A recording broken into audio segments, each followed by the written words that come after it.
is a dating sim. Oh, yeah? But it's an RPG where you play as the squire. And your job, the description I believe was you have 4 months to get laid as much as you can before you probably die in a war. I was like, well, this is the greatest game I've ever heard of. Oh my god. Yeah. So I mean, it sounds like they just went from, a 10 to an 11. Yeah. That was my thought exactly too. Yeah. Mm-hmm. Thank you to everybody who's resubbing or subbing for the first time. Oh my god, so many subs and resubs. Appreciate it. I know that Twitch Y'all are so fancy up in really here. blown up. Twitch is blown up? Twitch is exploding right now. What do you mean? Like, there are a lot of people who can't get with it to excitement load. Or with people can't sexuality? Get it, people can't get it to load. Also, yeah, with sexuality. Intention? Sexuality and tension? Like a rough tension between a streamer and I thought you said intention, like rough intention, intentional sexuality, and I was like, I should hope that all sexual experiences are intentional. I don't know. It's like I've seen a few anime where it's like not really intentional, and it's like, well, how'd this happen? I don't know, but I guess we're doing it. That's the plot. I mean, I get some Mr. and Mrs. Smith action where you're like, are they gonna fight? But then they bone instead. I'm positive that's what you mean. Also, I got Jesse a black and white mocha, and I decided to get one for myself, and it's pretty good. Yeah, it's pretty alright. As Michael Jackson would say, it doesn't matter if you're black or white. If you're black or white.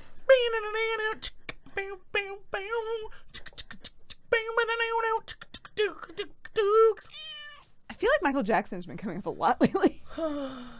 Yeah. I don't know why. Fondly like, yeah, he has. Yeah. That Jackson guy certainly has. Yeah. Yeah. You made it. Yay! The sexual intention is real. No. Sexual Intention wasn't the name of a movie. No, it's Cruel Intentions. But it was about sex, so it doesn't matter. Same thing. I mean, maybe there's a sequel called Sexual Intention. There was a Cruel Intentions 2 that has a hilarious shower scene in which two girls try to proposition a guy in the shower, and because it apparently becomes a comedy at some point, he squeezes the soap and he goes...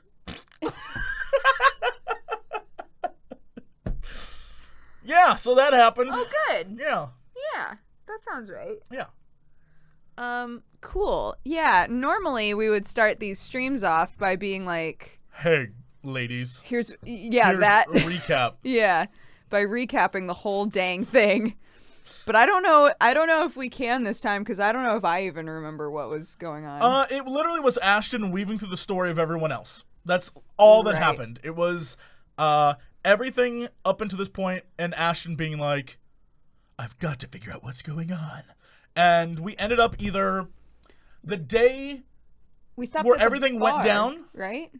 Yeah, they all were attacked. Yeah, nobody can, because they were all at Isabella's apartment. And our favorite ghost shows up and, like, grabs the foot of, I think, Ashton. And Ashton, like, drop kicks her in the face. Yeah, and we then we all ran away. And then we ran away. We went to the bar, and at the bar we met the guy who apparently knows everyone. And he's like, "Oh, day, what are you doing, Ashton?" And Ashton's like, "I don't know, bro. I gotta solve this crime." And he's like, "Well, that seems like a problem, it does." That's the guy's voice. It's accurate. Identical. And Ashton's like, "But my friends, I have to think about them too." And he's like, "Oi, the fact that all of you live this far is pretty impressive." And then Ashton's like, "I know. Whoever's playing this game must be really, really good." And he's like, "Yeah, I heard that Jesse Cox has a really big wiener." and then Ashton's like, "It's true. That's what I heard as well." Wait, also, Dodger has a pretty big wiener too. And he's like, "Yeah, I've seen it multiple times." I can't. I flash it all the time. She flashes it all the time. She does. Didn't we have, or did I keep this to myself? Didn't we have a theory about the bartender? The bartender is the brother of the doctor. We had a theory that he was involved in some way, but then we found out the bartender is that guy's brother, I believe, right? No one can see this on the screen, but the doctor's brother. I think that was the old salt and pepper boy. Yeah, I think that was it. His brother, maybe? I don't remember what we had, But yeah, fourth wall breaking. TB was behind the bar. Oh, the police chief. Yeah, I was like, oh, That's right. He's literally the police chief. He looks identical to the police chief. And I think they were brothers. Yeah. He's a brother of police chief. But I just said it's just one guy. And the police chief just goes around. He puts on a mustache. That's right. Yeah. A solid theory. I remember this now. All right, perfect, good. I feel like I'm in a good place to keep going now. Yeah. All right, guys, you've been asking for it forever. We are now going to continue the letter.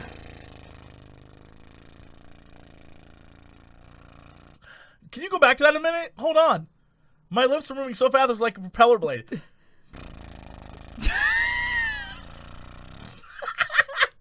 That's incredible! It looks like it's in slow motion.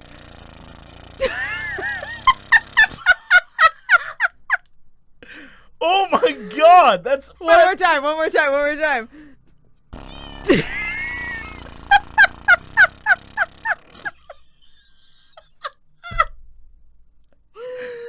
Amazing.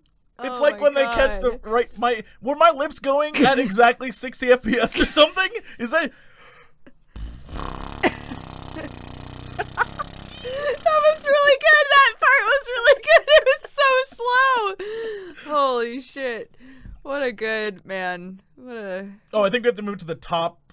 Yeah. Over here or something. Mm-hmm. All right, y'all. I just realized Das that might be the best part of this stream. I'm gonna let you know right now. That might be the best part of this stream. I Go wouldn't back, be surprised. rewind it. Yeah. It's clipped. I'm sure it's clipped.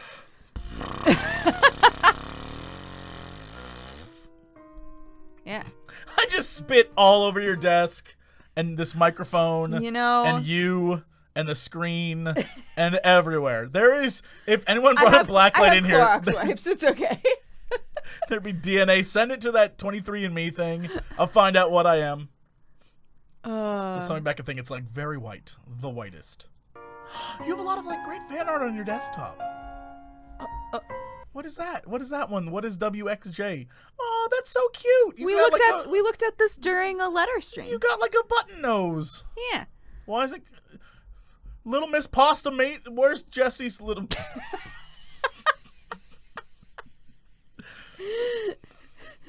Never forget. Never forget. Never forget, Chad. Never forget.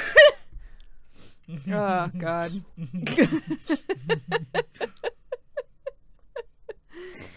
Yeah. Never forget. It's good stuff. Okay. It might just seem loud because my screen volume is pretty low. Okay. How is the volume for you guys? Whoa, a 3-year sub! Chronolus, thank you so much for the 3 years. I refuse to enjoy that. Chronolus, where's my 3 years?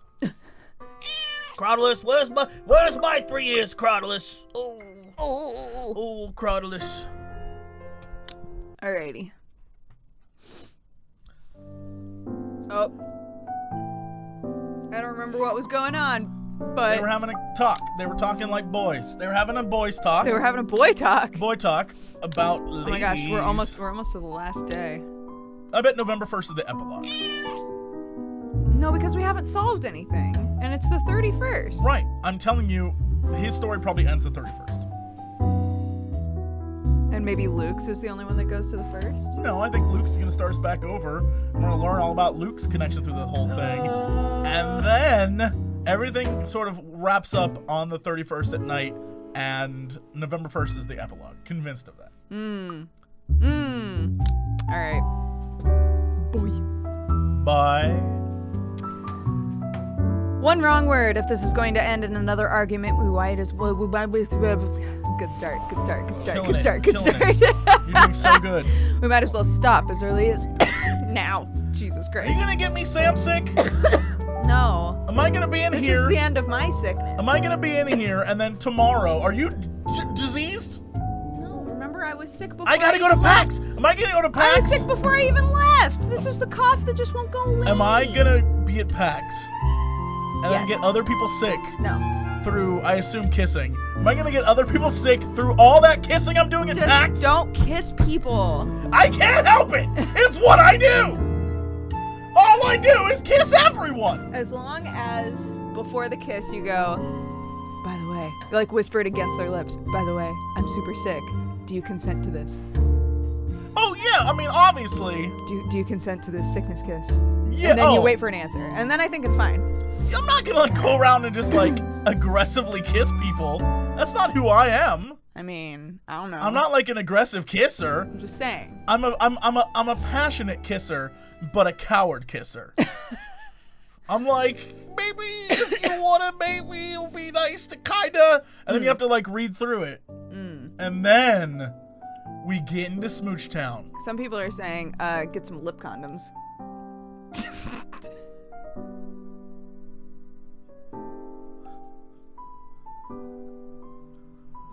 I couldn't keep my shit together long enough for that joke to work.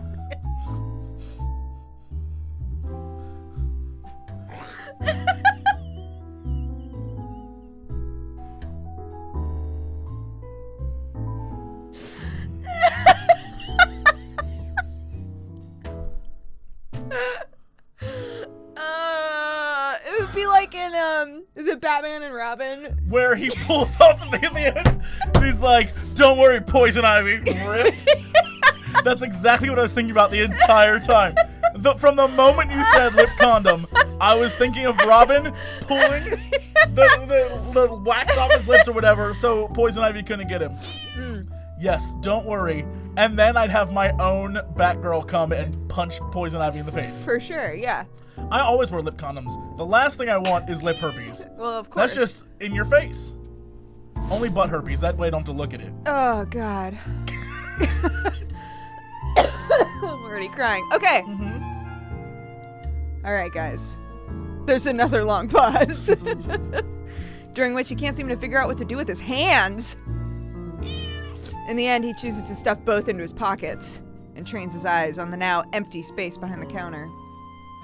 Without our notice, G has slipped back into the kitchen, leaving only the two of us and everything awkward in the world at the moment. Still, Zach trudges on, a hopeful tone slipping into his voice, simply because it's the only thing he knows how to do. I can't tell if that's a compliment. Did you, get any sleep? So this is why the game is so long? Look. Are you saying it's our fault? Because we keep stopping instead of... It's a start, at least. A stiff one, but a start. At least I can offer in return. Condoms. Is that rare honesty? For a few hours, yeah. What are you doing with that tissue? Putting it back. What are you doing with that tissue? Putting it back. We're gonna dab your eyes or your nose? My nose. Am I gonna get sick? I swear to Christ, I will come in here and just sick up this whole office if I get sick. I will get you sick on your own sickness. Fuck your immune system. I will come at you. I will come at you with all the grossness and mucus in me. It's because I'm laughing.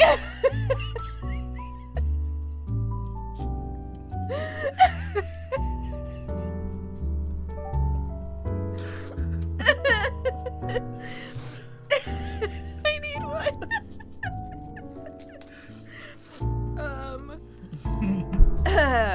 So, I'm Ash from Deluxe City.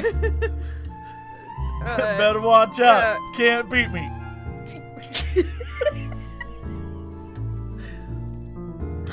Sup, I'm Ash from Deluxe City. Better watch out. Can't beat me. Count to the next lines. Kurt. Brusque. Brusque. Oh, my bad. Not an ounce of friendliness in it. In spite of it, Zach takes it as a sign. Relief washes over him as his shoulders relax, and he releases a tense breath. Soon, he's closing the distance he's put between us and flops into the chair to my I right. think the better question is if the dreams are pleasant. And for the record, no. Thanks, Ashton. Yeah, I know what you mean. I get those a lot. He shifts in his seat, coughs, drums his fingers on the counter for a short while, and then falls silent. That's it. No apologies. Somehow that short exchange is all we need. The air changes again, much like everything we've known lately. I cannot remember what happened between them. Like why Zach would need to apologize. I cannot remember. They got into like a crazy fight, I think, right? But about what? Do you remember? You know, I remember that guy stuff. I remember that everybody else, everybody other than Ashton, was like screaming at each other at the park, right? They were all like accusing each other of shit. Right. And Ashton was the one who had to be like, all right, we're fucking getting the goddamn car, children. So I can't remember if it was... It also had to do with the fact that, what the hell is her name? Isabella? Roxanne? Roxanne! You don't gotta turn on your red light. She has red hair, so Roxanne came to mind. Becca. Because Becca was losing her shit because she wants Ashton very, very badly. And Ashton is like, y'all, I literally am trying to solve a fucking murder. Yeah. I got enough time for this. Okay. Maybe not for the better, not yet. However, it's less suffocating, less hostility and resentment, the kind where it's easy to pretend and easy to forget. Not that it's a thing that'll happen anytime soon, but one can dream. In a situation where death might come knocking at any time, it's these little hope we cling to. And these little things we wish will happen again. I'm not an optimistic person by nature. Hopeful, maybe, but never optimistic. Though I want to believe there's a way we'll live through this nightmare. It's funny how it took all of this to spur these kinds of thoughts in me. I can't even remember the last time something like this had occurred. For some reason, after seeing one harrowing thing after another, I've simply forgotten. Why are you suddenly smiling like that? Huh? Oh, no, I was just thinking about something. Well, it better be something that'll get us out of this mess. You big dummy. Aw, Zach. Aw, Z-Man. What makes you think I know how to fix this? Until 2 days ago, I didn't even believe a word you guys have been telling me. Zach, I function better when I'm dealing with homicide cases. Hell, feel free to throw in the usual robbery and missing persons case into the mix. I don't care. Give me a few days and I'll give you a lead. This isn't how I operate. This isn't what I'm good at. For all you know, I might even end up getting us killed. I have no idea what I'm doing. You know what? Somebody tweeted us the other day, and I don't know if you saw it, but they were telling us about how, like, the original chain letters came about, and it was literally... No, I didn't see this. And it was literally this kind of a situation, where it was somebody who believed that they had been cursed, and thought that if they spread the curse to enough people, nobody would die. Like, the curse would be dispelled amongst a lot of people. At least that's what they were saying. And I was like, interesting, if that's true. Isn't that like the... Like, that was the premise of The Ring. Like, that was me? Shades! Did I get it right? Was it that kind of... Was that it? Tell us the story. In chat, we'll wait. Shades95, tell us everything. Tell us everything. What is it about?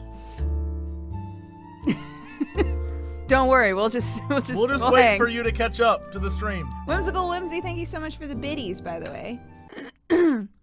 Because you've made me laugh after a gray day. Thanks, guys. Aw. I'm glad that we've cheered you up.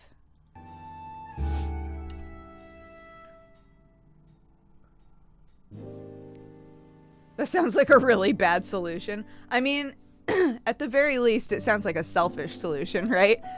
Either everybody else will be cursed just as much as me, or we'll all be kind of cursed. What was the curse? In this situation? No, like in that original situation. What do you think the curse was? Because imagine, I'm just putting this out there. Oh, here we go. Original chain letter dealy was that the curse's power was believed to dispel evenly to all affected. Therefore, if enough people were affected, it would be harmless to everyone. So here's what I'm thinking. I don't know how that works, but imagine I got like a letter, and the letter said, "You're cursed to have like a tail grow out of your butt. Sure. I would take that curse. I would want everyone else to be cursed so we all have butt tails, so Right. I'm not the weird one. Yeah. So I'd purposefully show it to everyone I knew. Right. So I wouldn't be alone in my weirdness. So I get that. Like, if I was cursed, I want everyone else to have that curse. Just so we're all in it together. Yeah. It would unite us. If anything, I'm the hero. Right. I mean, it's the conundrum of that Traveler movie, right? What? That movie with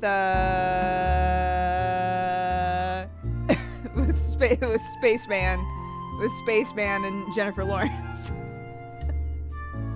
Oh, where he like wakes her up because he wants to like not be alone in space. Yeah.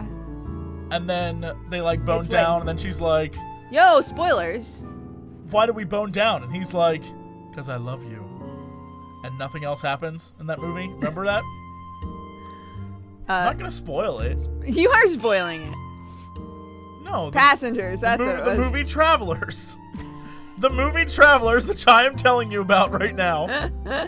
When Brad Pitt and Right. Jennifer Love Hewitt Yeah. traveled through space, and Brad Pitt wakes up and he's like, "Hey, I'm alone in space." Right. And Jennifer Love Hewitt's like, "I'm a robot, and I'm always alone." And they fall in love, Right. and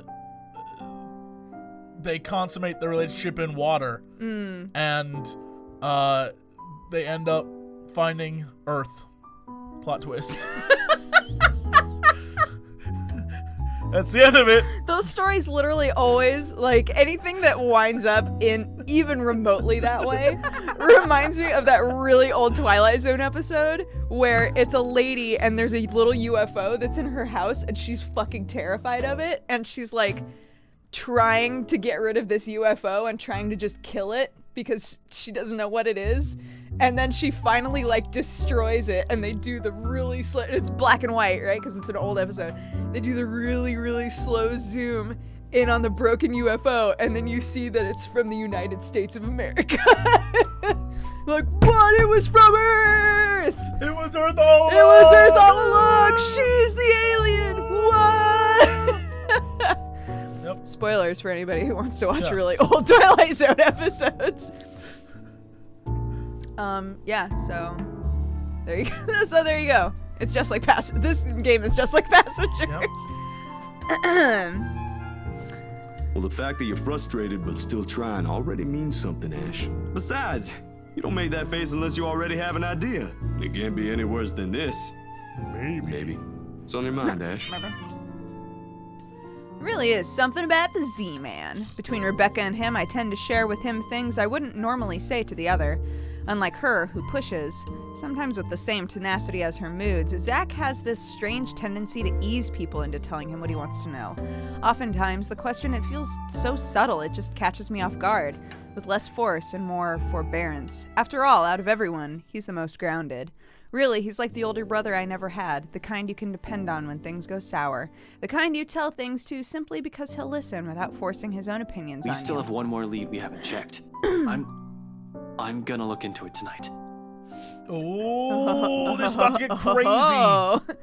And then every other person in the group is gonna be like, I'm coming too, and I'm coming too, and I'm coming too. And then they're all gonna be there.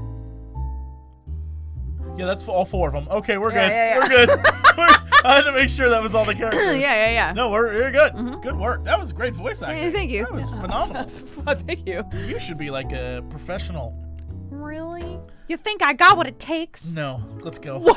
Let's continue. It doesn't take him long to put two and two together. His calm expression abruptly dissolves into worry the second he realizes what I mean. We've already examined the letter, read through piles of documents. There's really only one we haven't given a once-over. The mansion! Yup. Of course, Zach may not be the kind to push, but that doesn't mean he agrees with everything that comes out of my mouth.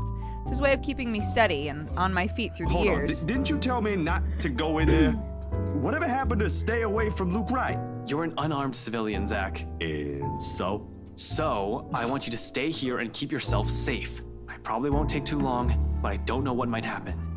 I'm not even sure if I'll find something in there. G will keep an eye on you guys. If you need anything, that Wow, when he he shows was up, by just himself holler. because the other two aren't awake. He'll help out, no questions asked. You don't even need to explain Oh, we anything. can find Marianne. Oh, yeah. Okay. Yeah, it would be crazy if it was like the 4 of them go to this house where another 3 people are held up at. Like, there's just too many characters on screen at that point. That's true. He's not willing to concede, not from the manner he grips his knees or the rigid set to his I'm jaw. going with you. You can't go in there alone, Ash. I heard something. The morning I was there, I heard someone scream, and then there was a woman crying, and I don't know what's going on inside that mansion, but I am telling you, you shouldn't face whatever's inside alone. Before I can stop myself, a heavy breath escapes from my mouth. It's one of those times again where Zach means well, but he's missing the point that I'm trying to make.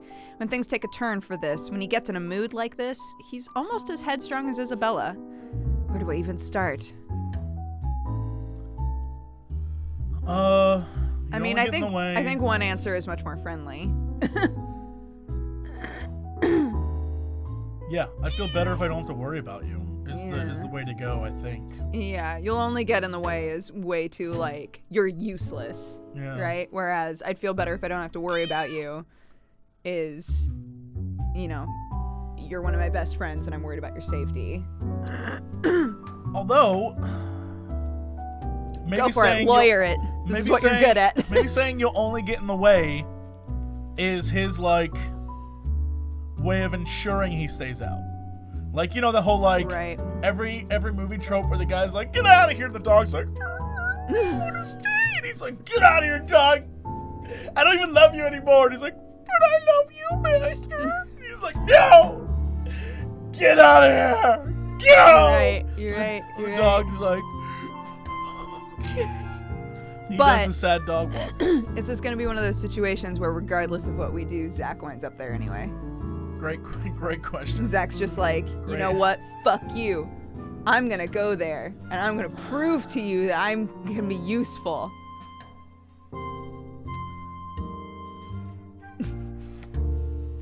I mean, I'd feel better if I don't have to worry about you. Seems like the nice choice. So... If I was playing this by myself, that's probably what I would choose. Yeah, let's just choose it. I mean, I couldn't tell you what... They both are literally going to have the same outcome, I think. But it's probably a relationship choice. I don't freaking know. Yeah, I don't know either. Zach is at max. Hey, can I just point something out right now? Bone down. Yeah? Yeah, no, that's what I was going to say. Everyone wants to get with Ashton, but, like... The only person who's even in the running is Zach. Yeah, Zach. It's true. Zach, it's true. You know what? God bless him. There are only 2 ways this will end. I agree with him and take him with me, or I agree with him and drop the idea altogether. Neither appeals more than the other, especially when we're all desperate for answers and a way out. If all it'll take is a little more honesty to make him drop this harebrained idea, so Look, be man. it. Bro. Z-Man. Zach. Zachary, listen. I know you only want to help. Like hell! This ain't just about helping, Ashton! Whoa! You're throwing yourself in the thick of it on Mamma your mia. own! Pizza pie! Zach, what's happening? Hustler pizza. Was your fall dude. last night really that bad? Did you hit your head hard? I honestly can't tell if you've gone stupid or just plain suicidal. My head's okay, Zach. But it won't stay that way if we don't do anything about this. Someone has to. Seriously, it's already a desperate move. And the longer we dally, the faster we're losing our options. Do we even have one? Looking back at it, this whole business with the ghost seems perfectly set up to drive us into a corner. Either until we lose our minds, or until she gets us. It's starting to feel as if there isn't an escape. We've already become her playthings the second Isabella found the letter. Our lives are in her hands. It takes me off big time. But the idea of watching the people I care about die helplessly, more so, that ticks me off even more. I'm so ticked off by that. It's not like they don't drop F-bombs in this game. Like, I'm so ticked off. what was the... You know what, never mind. What? What? I was just remembering one of the other times that I cry laughed. Last time when he was like, I could really go for a fucking pie right now.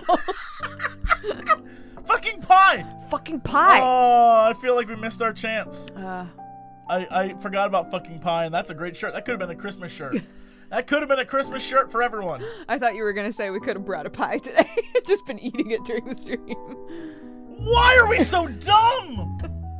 Oh my god, I could have found a bakery that would have made us a pie that in crust at the top they wrote fucking pie. Fucking pie. In like beautiful cursive. Oh my god. Oh my god. And then we could have eaten it. We're gonna do that regardless. Like I still Fucking this pie. game has been so long that I still don't have faith we'll finish it today. So if like look, so assuming that we have one more chance at this. At fucking pie? We have one more chance to have a pie that says fucking pie in beautiful handwriting. Fucking pie. Okay. Great. Print it, lock it, put it in your pocket. Mm-hmm. They're much safer here than with me. It's a selfish thought, I know, born out of fear. So, in case things go awry, the very last... Fucking pie. Fucking pie. Fucking pie. In case things go awry, the very last thing I want to happen is for Zach to take the fall with me. I've already made enough And that mistakes. means it's just you. Just me. Suddenly, he clams up, although his actions, the restless shift in his shoulders, his mouth pressing closed in a tight line, how he starts off again in a quiet note, it gives away his real thoughts, long before 2 words have even made it out of his mouth. I'm sure you already know about this. Maybe this is you trying to make amends, or whatever. I don't know. You're making your own decisions here. But if something happens to you, it'll be just that. There'll just be another dead body out there. Please, don't do something like this. Don't worry. I'm not stupid enough to get myself killed. Ashton, We don't you know that, idiot. Ashton, we you don't know that. fucking idiot. I just want things to go back to normal, Zach. Another dead air follows at the heels of that one admission. Oh no! I just had a realization. Are you ready? Yeah. What if the whole point of Isabella and Becca fighting over Ashton and how much they love him is that Ashton's gonna die and they become friends over it? Oh no! Oh no! Is that the plot of this game? I hope not. Is that the plot of this game? I bet that there's a way you can play this where Ashton dies. And we might be on that path. I don't know. I don't like this. Is all red flags to me. This is all red flags. Death I'm flags not- everywhere. Death flags. I'm not okay. stupid enough to get myself killed. Death flag. Death flag. Death flag. Oh no, Ash. Ashton. All right. Meaning of my words, too heavy, too striking, stuns us into another lull. Optimism aside, we're both aware it's possible. I'm going to have to deal with the trauma right after. There'll be the images, the voices whispering inside our heads, the foreboding feeling, the stench of blood, gore, and death trailing after us. We may survive this, but those things, they'll remain with us for a long time. One does not simply survive something like this without it leaving something in you. Just the mere thought of what might come right after makes me dread it. But this has changed in all of us. But I suppose that outcome is more acceptable, the lesser of 3 two hours. evils. My head snaps up and I turn to him, puzzled. He's staring at his hands with a thoughtful expression, brows furrowed in deep concentration, like he's trying to choose the right words to convey what he's about to 3 say. hours? For what? That's more than enough time to go there, to check things, like you said, and travel back here. If you don't show up here beyond that, I'm going after you. Damn. From his tone, it sounds almost like a warning. I'm sure it's not his intention, but hearing something like that from a person like Zach, I can't help but chuckle and throw in a jibe, despite how dire things are. Just like old times, you know. Yuck, yuck, Make yuck. that 4. What? You said you're just gonna check things. Why would you even need that long? Speed limit? I'm a ranked law enforcement officer, Zach. I'm supposed to set an example. I so wanna punch you right now. Of course, Zach never carries it out. In light moments like this, it's how he is. It's how we are. Oh. Oh, here we go. Yo, it's What the up, G? G-Man! Unfortunately, G chooses Hello the there. Hello, mate. The next moment to show up, he slams the flat of his palm on the counter and shoots us a stern look. Although his tone is nothing short of jovial, the disapproval is clear. He's obviously misunderstanding the situation. Boys, drummer's nice and all. I used to watch these bloody god-awful afternoon serials with one of my brothers many, many years ago. See, Jesse's interpretation was actually pretty accurate. But listen, I am not having one in my pub, all right? Do you want to fight? Go out. A pregnant pause. So pregnant. Then, without any preamble, Zach and I are both snickering, and G's glower melts into confusion. When we both show no signs of stopping, he simply shakes his head and turns away. I'd like to think it's better this way, better that we part on light terms, so Zach won't have to see every little insecurity and every little doubt in me right now.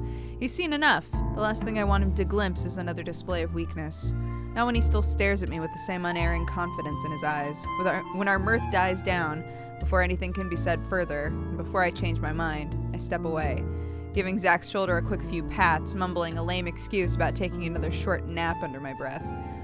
Although burying the stray thought that flashes fleetingly in my head. Zach has seen me at my lowest plenty of times, so why does all of it matter now? The sun hangs lower when I stumble back into consciousness and drag myself downstairs. Around this time, the patrons usually start to trickle into the main lounge until it reaches a peak around midnight. Today, however, it remains thin. Considering what day it is, that isn't too worrisome for the kind of business G runs. He always complains about the lack of a decent crowd on week start, although he doesn't really begrudge his customers for it. No one wants to start the week with a bad case of a hangover, after all, even him, which makes the concerned look he gives me come off a bit too odd.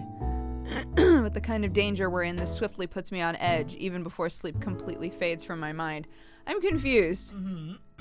I thought that he was gonna just, like, leave. No, he went to go rest and he's gonna go was using a explore. nap as an excuse. No. But- He took a nap so he can go explore the spooky mansion at night.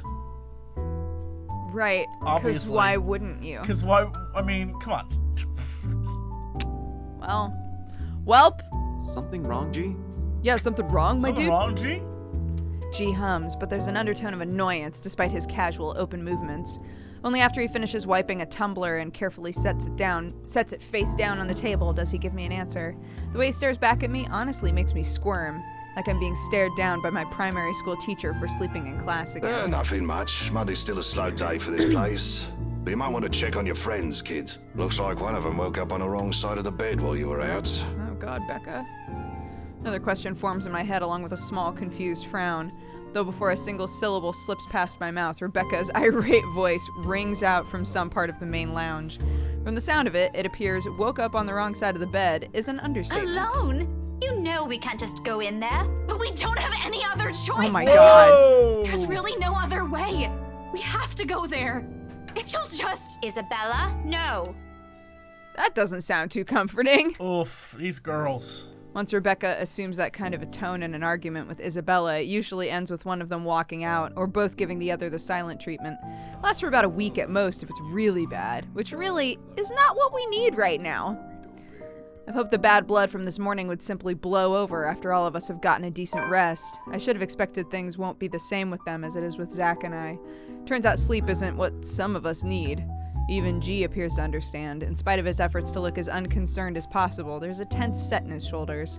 A nervous edge lingers in his eye. I just saw his eyes, like, do a little shift, like, I don't want to be here anymore. These girls are crazy. As it occasionally flickers over where Rebecca and Isabella's voices are coming from, he doesn't want to deal with this, especially at the start of another busy week. And neither do I. Things have worked out well between them before without Zachary meddling, but the imploring gaze that G directs at me leaves me no other choice. It feels like he's guilting me into doing something. Oh no, we're gonna have to choose. I hate that it's working. What do you mean? We're gonna go over there, and the two girls are gonna be fighting, and they're gonna look at Ashton and be like, "What do you think, Ashton? Whose side are you on?" And then we're gonna have to choose between them. God. This is what this is all leading to. You know how I run this Everyone pub, wants- kid. No this is fist the fights, problem no with being a cat hot fights, Oriental only good beauty. booze, bad He is Being an guns, an and Oriental He is an beauty. Oriental beauty. It's tough. Go fix to it make before hard it blows up choices. in your faces. I'd hate to throw two girls out of this place over a petty argument. They're probably not as petty if Rebecca's already shouting, but I give him a nod. Sorry about this, G. He hums something under his breath for an answer and waves me off, turning away and returning to his work without another word. Even with the lack of a sizable crowd, he likes to keep busy. We're the same in that regard. Can't remain still, always has to stay moving, doing something, thinking, whatever keeps the brain going. I leave him to it. Shortly after, Rebecca's voice rings out once again, followed by Isabella's. Part of me wants to thank him for all the trouble he's taken for people he barely knows. Once this is over, I should probably find some way. Oh, some way to, like, thank him. I see. In the meantime, I have this immediate problem to fix. I gotta get to this before it turns into a shitstorm. And I know both of them will turn into a shitstorm. The shittiest of storms. For all of Isabella's complaints about Rebecca's bossy attitude or how annoying Rebecca sometimes finds the other's childlike demeanor, it's a friendship they both cherish in their own way. Here we go. Rebecca's already on her feet when I spot... Oh my god, she's arisen. Rebecca's on her feet when I spot them in an almost deserted area of the pub. I'm willing to bet my entire life savings that people are staying away only because of the brewing storm. Rebecca can have quite the mood when she's crossed. I can't speak for Isabella. I rarely ever see her seething, but from what I've heard, it can be unpleasant. The way she's glaring at the redhead from her seat, regardless of how much the other woman towers over her right now, it already says everything. Empty plates have been left nearly piled on a corner of the table that they occupy, a conversation that turned sour sometime after a late lunch. Good thing they're already done and nothing's left to be spilled. Good thing. Yeah, I'm glad that, yep. Priorities. In the next moment before I can approach, Rebecca slams her palm on the table. It sends the silverware clinking sharply against the surface. Isabella flinches momentarily. We both do, though she shows no indication of surrendering in the face of Rebecca's temper. Everything escalates from You've there. already gotten us in enough trouble because of this let a ghost everything. You're blaming me again? Perfect. Perfect. We're not haunted. No. And you can't Zero expect hunt. everyone to fix your mess. You keep on putting the blame on me, but you're the one who didn't listen. All of you. If you just listened in the first place, maybe this wouldn't have happened. But you're too busy acting like you know what's best for everyone, when in fact you're the one who's being selfish. I'm the one who's selfish, yet you're still going to do what you want anyway, even if the people around you are already beside themselves with worry. This is how you've always acted since we met, and I'm tired of it. Sometimes I wish you never even came here, because all you've given us is a headache. Damn, Becca. You know why I had to come here.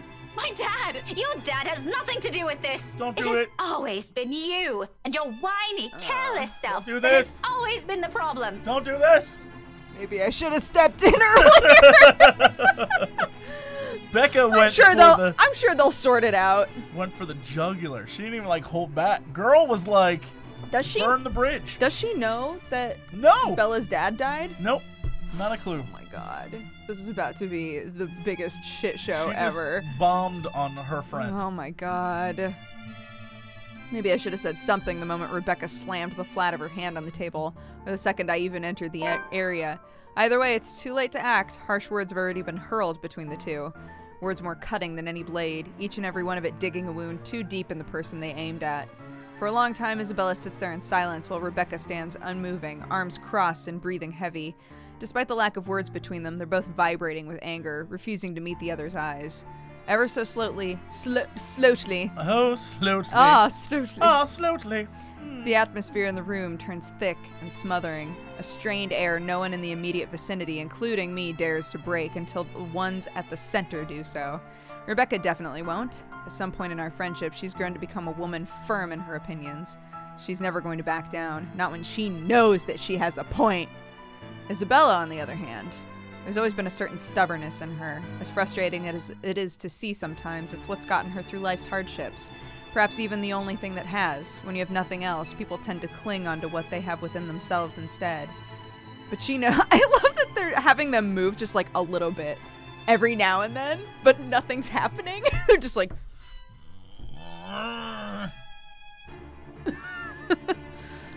She also knows when to withdraw, when a struggle has turned useless, a kind of awareness, second nature to her. When enough is enough, Isabella abruptly stands and marches to the exit. In fast, rigid steps away from the hurt, painful words they let fly earlier. She bumps into me in her haste, the impact nearly knocking her off her feet. Instinct kicks in at the moment, and I reach out for her, grabbing her arm in a steady grip. Surprise flits across... Oh god, they're both staring at me. Surprise flits across her face, an expression mirrored by Rebecca behind her. Neither of them have noticed me. Fuck, you were right. Becca is such a dick. Like, it kills me to take her side, honestly. Like, she's just such a fucking asshole all the time. I told you don't do this. I told you don't do this, Ashton. I mean, look, we have to take Isabella's side. We have to. Yeah. Rebecca came at her so hard. Not only that, like, Rebecca's side of the argument makes no fucking sense. She's like, I can't believe that you did this to us. And Bella's like, I didn't fucking do anything. Like, I tried to fix this early on and no one listened to me. I don't know, like, outcome-wise, what the possibilities could be. Obviously, Rebecca won't be happy, but, like, real life, Becca went hard on this girl. Yeah. And, like, Isabella didn't get us cursed on purpose. Yeah. She tried to warn us, and we're her friends. We should be there to help her, so we have to agree with Isabella. As much as I would like to marry, father children with, and then I assume later divorce Becca, as long as you see, like, the true future. Yeah, I mean, there's no way we get along forever. She's crazy. Right. But, like, you know, as much as I want to do that, Isabella's right on this one. I agree. Yeah. Cool. Sorry, Becca, you're about to lose your fucking mind, but... Okay. Rather than answer once her shock subsides, she merely averts her gaze and wipes the tears from her cheeks, like she only noticed them in the moment. And then without another word or even meeting my eyes again, she brushes away my hand and runs off, leaving an awkward hush in her wake. Rebecca slumps into the chair Isabella just left, gingerly reaching up to press the bridge of her nose and breathing out in a ragged exhale. Arguments like this have always drained her patience and her energy, usually more than her rowdy students do, despite being no stranger to it. It's no excuse for her to say those things, though. My disapproval must be clear enough on my face. When she finally glances back at me, her exhaustion immediately shifts to annoyance, her mouth curving in a tight frown. I cross my arm in response, waiting, a reaction verging on instinctive in the face of her irritation. Regardless of my opinions on this, I don't say anything yet, not until she's the one willing to talk. Another minute passes while we stare each other down. This isn't weird. Eventually she breathes out and relaxes her rigid posture. What do you want, Ash? If you have something to say, just tell me, or I'm going back upstairs. Bella's dad is dead. Okay, bye. I have stuff to do. Ooh. Bella's up, Rebecca's Bella's up, down. Becca down. Bella's up, Becca's down.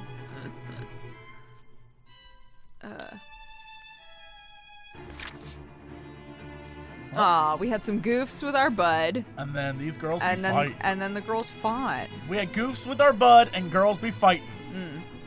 Did you really have to say it like that? Well, how do you want me to answer her? Do you want me to just let her go there and do what she wants? I know you won't be too happy if I did that. That's a low blow, Rebecca. Even for you. We all know she wasn't even planning on staying here this long. There was no need to bring it up if all you wanted to do was stop her. Did you even see how she's acting? She's not a child anymore. Even my students can do better. Becca, she'll listen if you'll just ask her properly. I know you mean well and you do have a point. But please be a little more thoughtful next time. Go think about it for a while.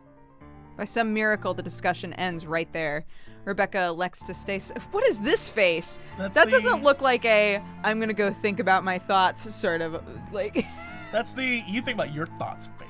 Yeah, fuck you. You think about your thoughts. You think Ashton. your thoughts, Ashton. It's how it seems when a minute or two passes and she says nothing. A rare occurrence when she almost always has something on her mind. Only an uneasy atmosphere hangs in the air when I finally decide to remove myself from the room. I'm gonna go to the mansion. Anywhere is better than this shit.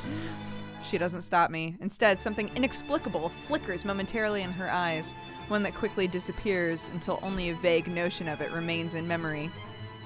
In that one exchange, I've caught a short, clear glimpse of what has shifted, of what's inevitable. So much has changed throughout the years. We will never be the same person we once were. If it's for the better, we've yet to know. Damn. A lull descends on the main lounge once I return. God, this bar scene is lasting for fucking ever. The lull happened. G's nowhere to be seen. People continue to trickle out I instead think the of in. ghost is gonna be like, "What's your order, mister?" Yeah. Oh, I wonder where G is. It's just the ghost, but like with G's outfit on.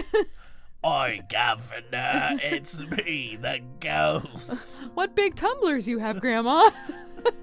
That's Roy. Where's your friend? that girl, Isabella. Why don't you bring her down here? G, are you okay? Yeah, How you doing, everything's G? good. You look like maybe you could do with some sleep, man. No, I'm great. Me, G, your friend, is doing so good right now. By the time I get back, only 2 tables are occupied. Soon these people too will be gone and the place will be devoid of anyone. Frankly, its current state already lends the place to an entirely different vibe. Along with the soothing strum of strings and the steady beat of drums playing overhead, there's a calming sense to this. A far cry from times I've been here before. Perhaps it's for this reason why Isabella has chosen this place to retreat. She sits quietly in the furthest corner of the room, on one of the tables set right beside the window. G usually keeps the curtains closed around this hour, but a small portion of it has been pulled back, revealing the busy streets outside. The late afternoon light spills right through it, outlining her small form and pooling on the surface of the table where both her arms are at rest. Oh, good. In her hands, she's just looking at this shit, 'cause whatever. The letter. The titular letter. A small frown creases her forehead while she stares at it, yet there's something oddly tranquil in the picture she has unknowingly painted. Something I can't bring myself to disturb, if only for a few seconds. It's one of those moments again. The rare ones. The ones where she's too still and too quiet. Complete opposite of her usual self. But it's these that often leave a mark. Not her cheery disposition or her lively attitude, but these short few seconds of wordless silence. Where the softest sighs and the slightest movement. He is so smitten. Sing louder. So smitten. I just can't. I can't bring myself to say a word because your visage, the sight of you.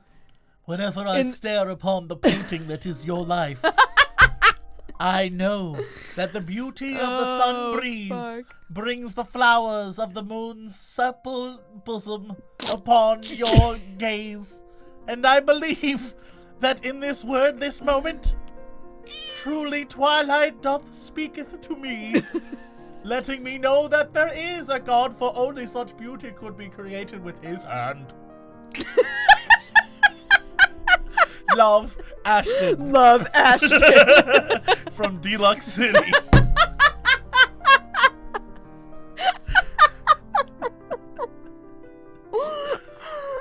Oh my god. It's a beautiful story. It's a beautiful story. It's, you know, a tale as old as time. Yeah. Oh my god. I get it. I get it. She glares at me, annoyed, and just like that, all of it melts away. All that beauty that I saw is She gone. looks at me and pretty ugly, actually. I was way off. It was just the light. Now that I see her, oh my god. Gone is the stillness, replaced by the teasing, friendly jibes. Back again to what we're used to, what's easy and familiar, where every truth we hope to convey regrettably goes unsaid. You're going to destroy an important piece of evidence if you keep doing that, Belle. She's far from angry. A bit upset, maybe? I mean, who wouldn't be? And while I do agree with Rebecca, her words hit below the belt. Regardless, Isabella doesn't seem like she'll start shouting at me, at least compared to every other person I've aggravated, intentional or otherwise. Some light talk may do the trick and coax her from this mood. Come on. If you keep staring at the table like that, you're going to bore a hole on it. I really don't want to owe G a new table. He'll pick the most expensive one and leave me begging on the streets.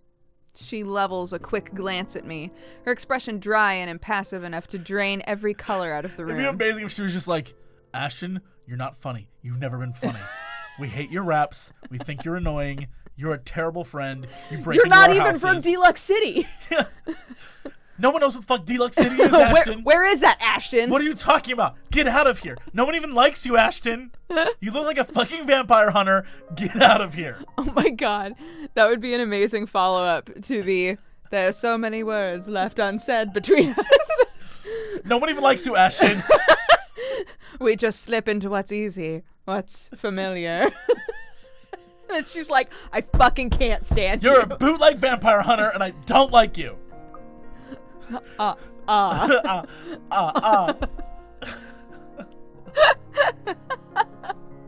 No one calls you an Oriental beauty but yourself. It's weird. Oh my god. She needs to give me more credit. My jokes are funny when I want them to be. I really don't care.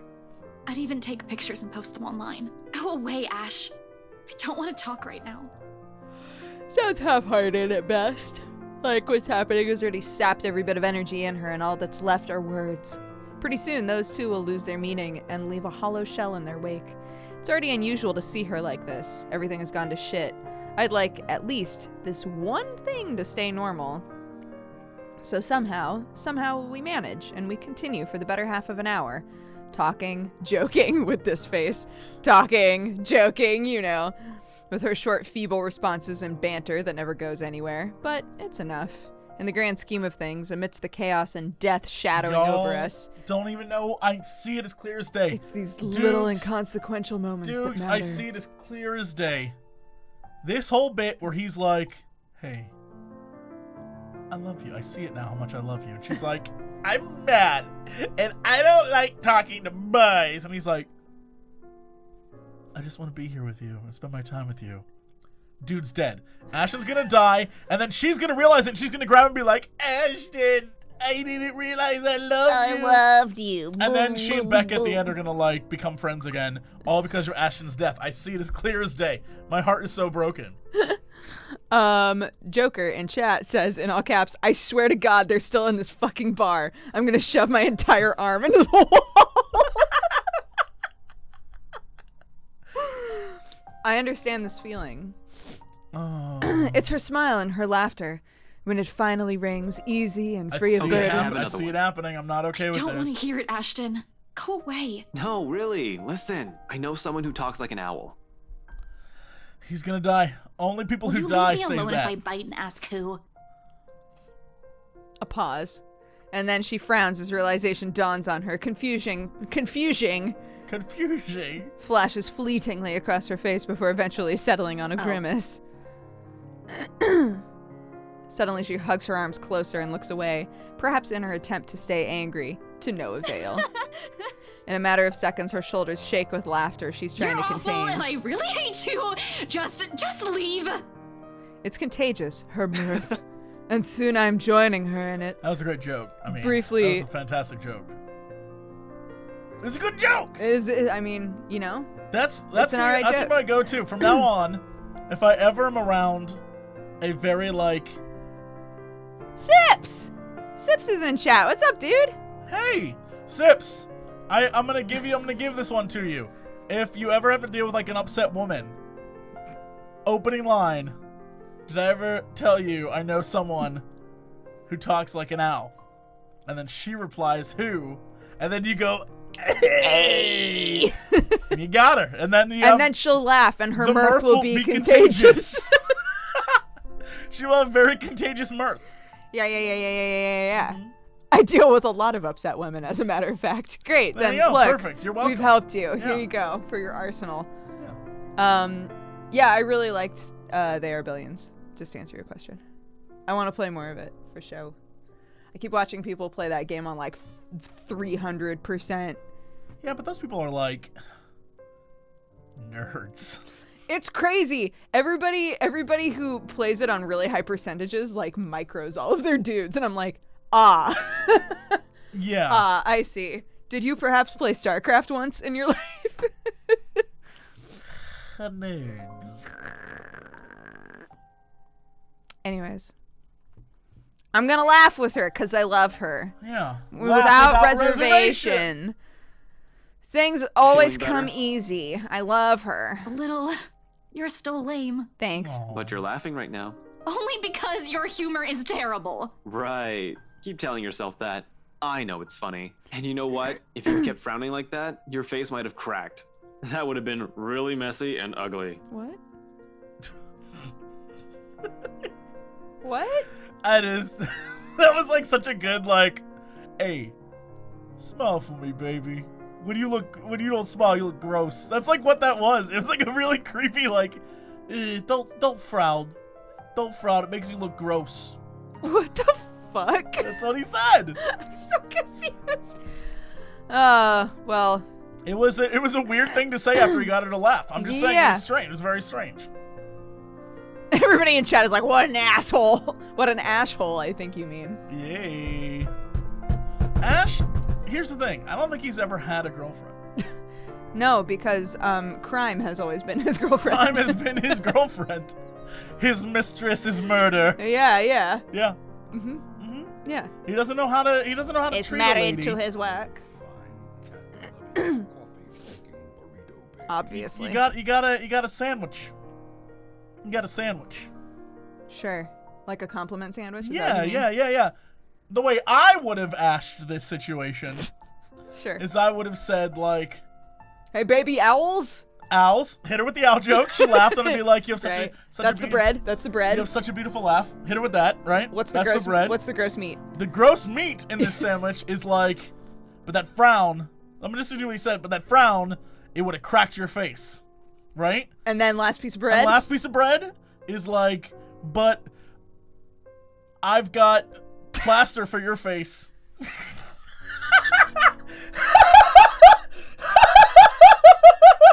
Oh no! That's terrible!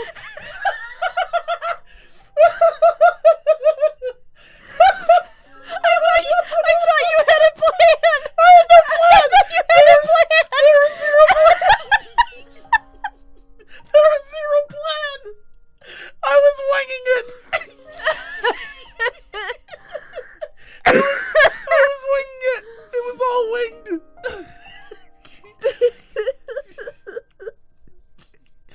You got so many cracks in your face! But I got the You got the plaster. baby. I got the plaster. Oh, fuck! The more I think about it, that's great. That's a great line. Oh my god. That's a great line. Jesus Christ.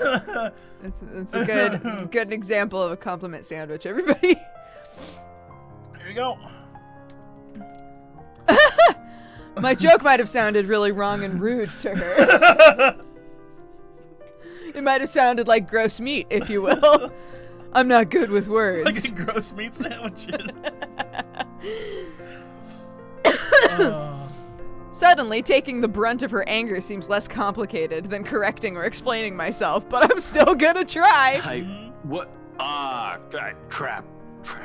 Damn it, that was so not what I meant. Yeah? I was just saying you look better when you're smiling. Her glare doesn't wane. I think it intensified. In the face of it, under the sharpness of her stare, I do what any person with a good sense of self-preservation would do. I keep my mouth shut, and I shift my attention elsewhere. Crowd outside is very interesting, don't you think? Maybe I should go, finally. Yeah, I think maybe we should leave this bar and go to the goddamn mansion where shit is happening. Thanks, Ash. She utters all of it in a voice too small and too quiet, but when I turn to her, only those words, her gratitude, resonates in the room. Not the silverware or the strains of music fading into silence. Instead, the meaning behind her gaze as she holds mine that lingers. Steady, unflinching and open in the same way she looked at me all those years ago, with bright eyes and an expression softening into a tender smile. I didn't understand it then. How easy it is for her to wear her heart on her sleeve. How she never shies away from expressing herself even among people she barely knows. How she can go through everything without losing herself. Little spackle. And now it's among the hundreds, the thousands that hang unspoken between us. Trivial little things.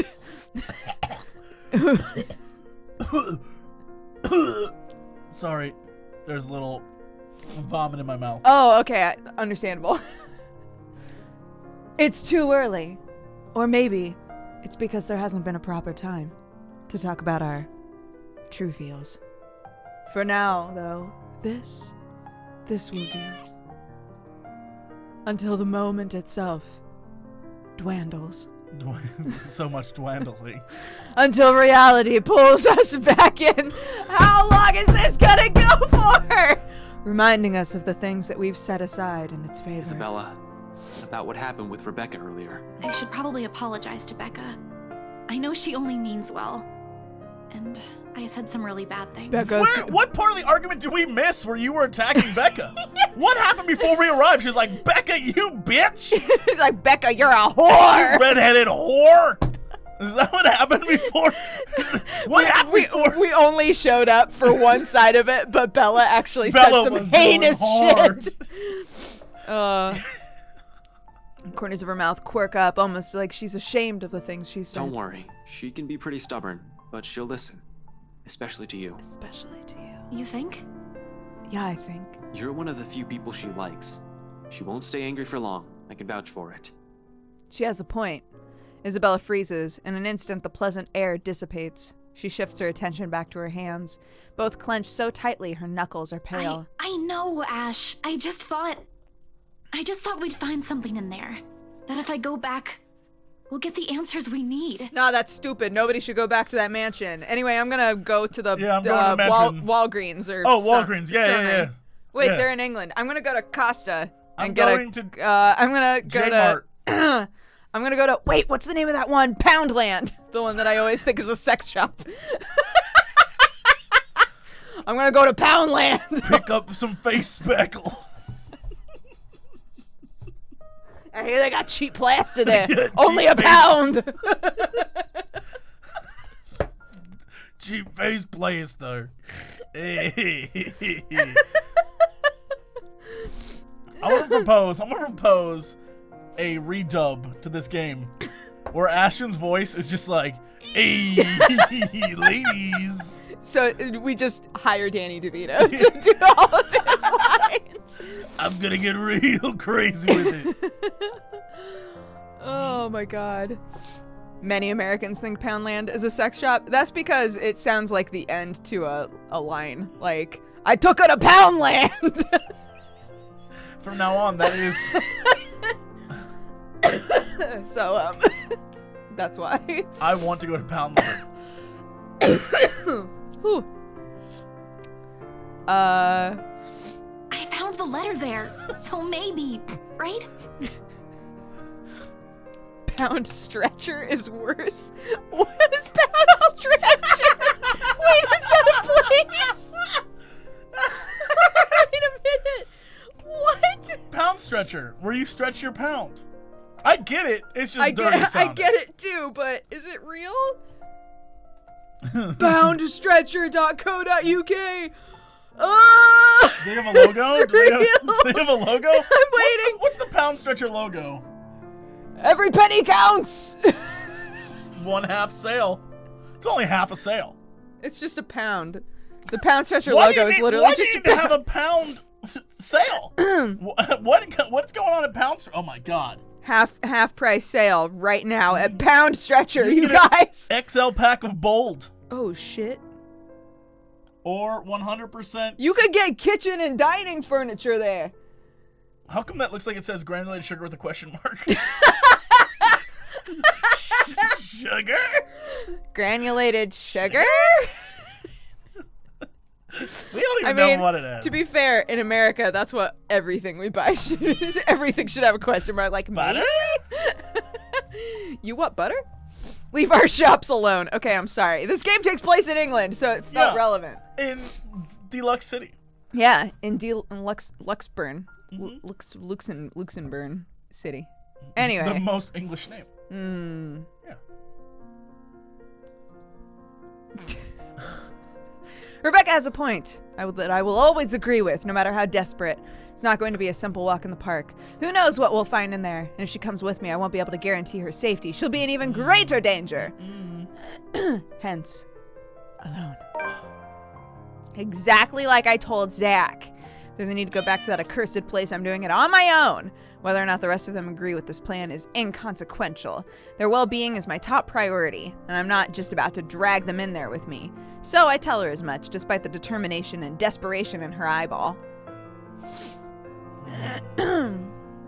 I don't think it's dangerous is the way to go. I don't think so either. Because when you say it's dangerous, that's like, She's gonna be like, fuck you. I know for it's danger. dangerous. Don't you know me? I'm a 26-year-old girl. I am dangerous. Yeah. That's what dangerous people do, right? Yeah, dangerous people flip off. 26-year-old woman. That's, you know what? Girl, she's not a girl anymore.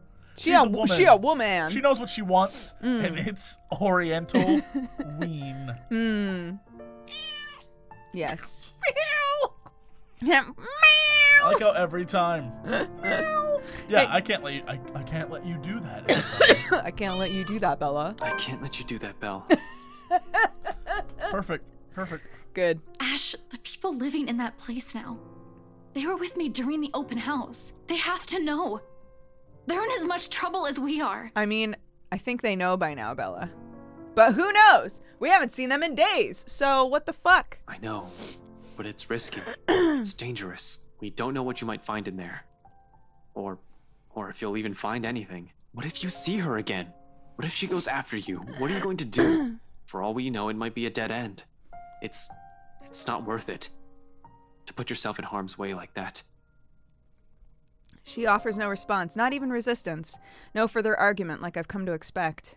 Uncharacteristic. Just a silence that stretches too thin till the air in the room grows heavy. In front of her hands...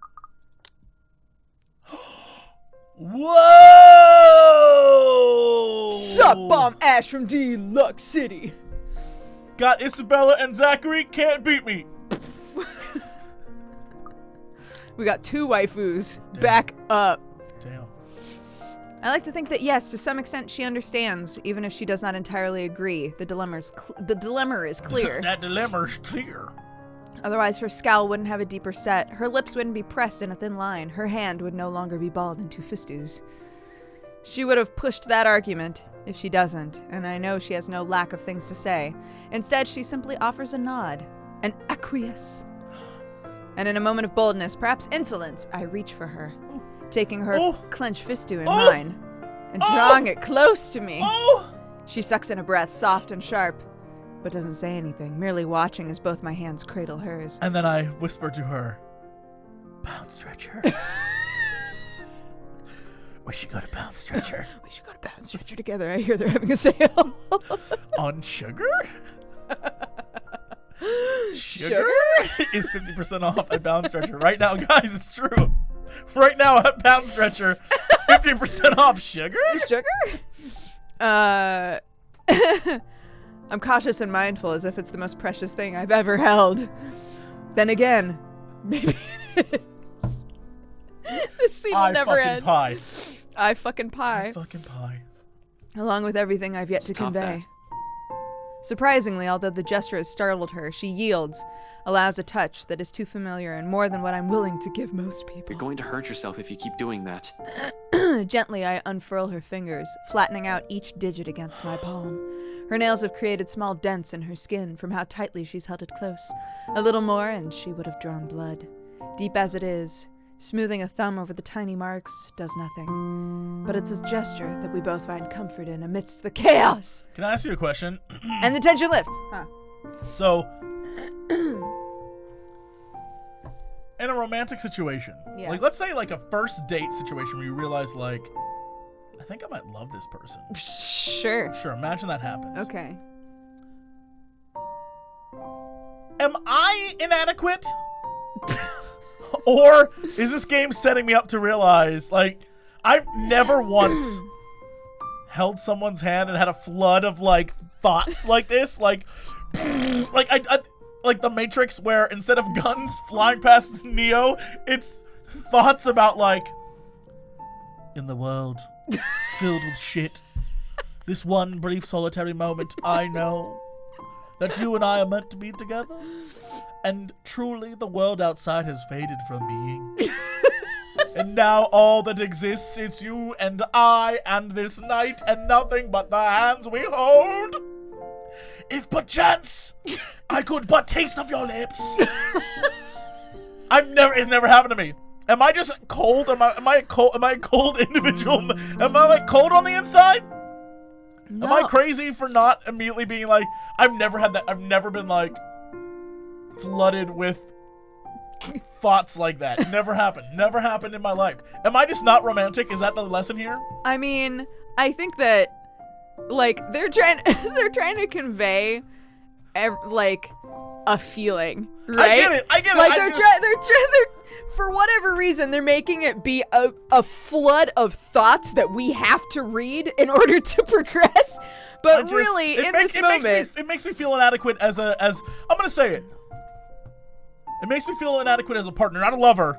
I am not inadequate as a lover, but as a partner. Right.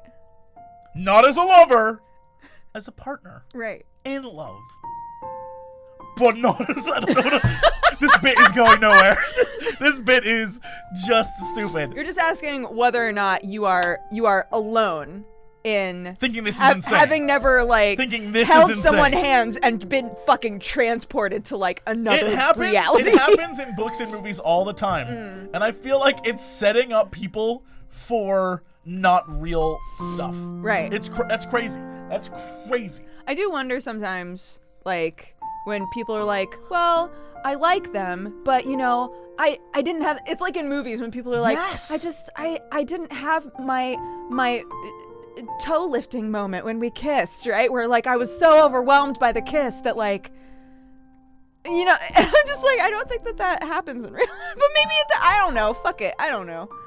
Yeah, I just want to lift my toe when I kiss someone. Why can't anybody make me lift my toe? Why can't anyone lift my toe? If you're out there and you just want to kiss me and lift my toe at the same time, I would love to see how that works. Okay, so I'll do a headstand. You sort of bend over and kiss me. Oh my God, can you imagine? One day you're going to be on a date with a girl and she's going to put a hand on your shoulder and be like, this is going to be intense. You're going to be like, oh. Can I tell you something? That would be the moment where all of a sudden it's like, I knew it then, for the first time in my life. As darkness faded to light, and the sun shined brightly before me, she was the one. As she touched me and warned me of impending danger, I knew there could be no other.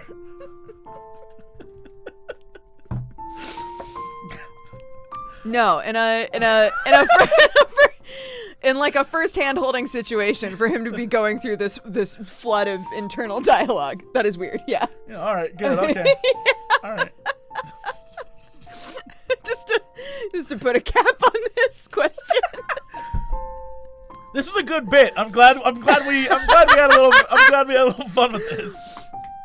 Good bits. They're my favorite. I feel like you're also getting to exercise that part of you that had to do Shakespeare at one point in your life. I was bottom in Midsummer Night's Dream. Aw. It's true. That's the very first time I ever kissed someone, 7th grade. I can't remember what my name was in Taming of the Shrew. We did a Mad Men themed Taming of the Shrew, and it was really depressing. Get the fuck what? Yeah. We didn't do any themes. We literally did the thing, and because I was bottom, I had to be in the play within the play, and in that play, the two people kiss, and right. it was the girl who lived behind me, and so we never really ever talked, but we had to get to know each other, and then it was an awkward okay, so we have to learn to kiss for this scene. And neither of us had kissed anyone before. Right. It was as awkward in practice as it was on stage. Oh, God. It was bizarre. It was a bizarre thing. But then I got to, spoiler, Bottom dies in the play within a play. And the way we did it is I hammed it up and died 5 times. Because the whole point is he dies. He keeps dying. He's like, I died! And he falls back over. And then as people start to move on, he gets back up. And so I did that 12 times.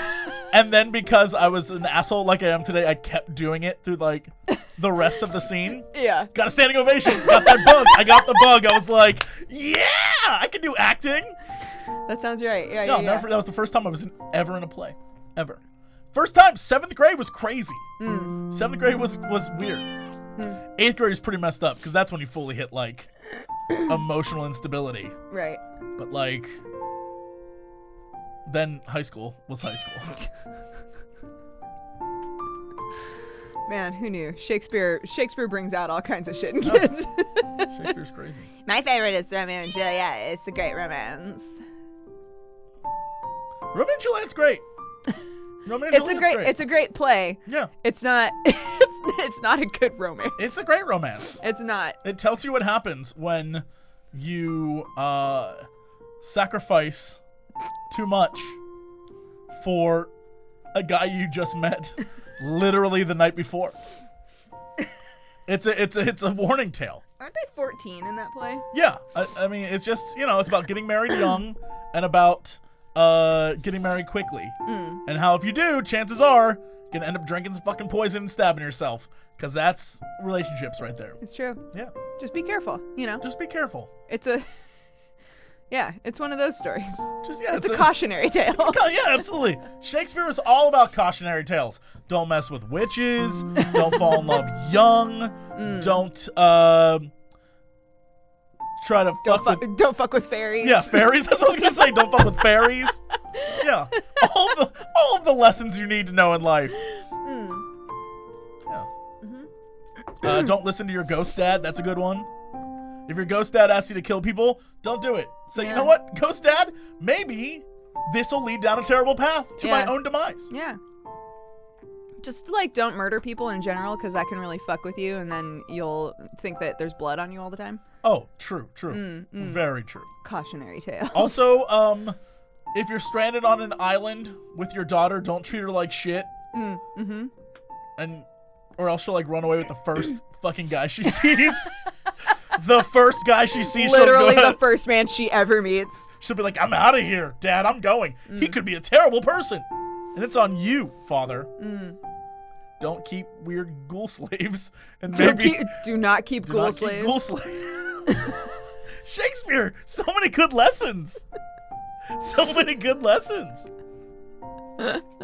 You know what? Don't keep ghoul slaves. That's a valuable Shakespearean lesson. How did we get here? Oh, don't keep ghoul slaves. Yeah. Anyway. Isn't that the backstory to Wonder Woman? Yeah, well. Don't keep ghoul slaves. Don't keep ghoul slaves. Yes. It's true. It's true. Anyways. Princess Diana, known for her ghoul slavery. Literally everybody in chat is like, you're playing a game. Yeah, but some people are learning things. In which case I feel terrible because you are learning the wrong things. Don't trust us. Don't listen to us. Don't trust us. Neither of us have read Shakespeare in a long time. we're working off of old knowledge. We are unreliable narrators. Do not trust us. You do not want to follow this story. The twist will surprise you. The twist ending will surprise you. This feels like clickbait. Oh my god. Speaking of twist ending. Holy shit. What? Today I saw a video. I thought you were going to come up with a new theory No. for this game. But it reminds me of this game. Okay. In a way that I can't figure out, but I'm going to tell you the story anyway. There's a video. It blew my mind, scarred me, but it's the biggest twist of 2018 so far. Okay. It's this old man, and he's sort of like huddled in a corner like this. And the camera pans around, and he has a squirrel in his hands. And he's like stroking the squirrel, and the squirrel's like, yay! And he takes the squirrel over to a tree, puts it on the tree, and everyone that filming is like, yay! And the squirrel starts to climb up the tree. Out of nowhere, a fucking cat jumps up, grabs the squirrel, and runs away. And it's like, and everyone starts screaming and crying. What? Wait, was this like a home movie? Yes. No. Yes. I thought that this was like a planned, like scripted thing. No, it's totally a home movie. And everyone's like, No. It's terrifying. Cats are terrible. Is the lesson here. Cats are the worst. I mean, we know that though. Yeah. But I love them. The squirrel speaks. That's the twist. The squirrel speaks. It's sad because apparently they raised that squirrel and they were releasing it. No! Why would Are you tell kidding me? that? No! That's the saddest thing I've ever heard! Oh no, Dodger! Oh no! Oh no! Oh no! Oh no! Oh no, she's down! She's down! Oh no! She's in tears! Oh no! It's so sad! Oh no! Are you kidding? Oh no! I didn't know that part! That's terrible! Oh! That's I didn't know that part.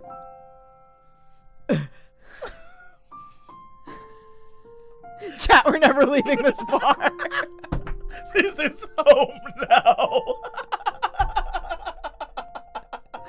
What else can we talk about?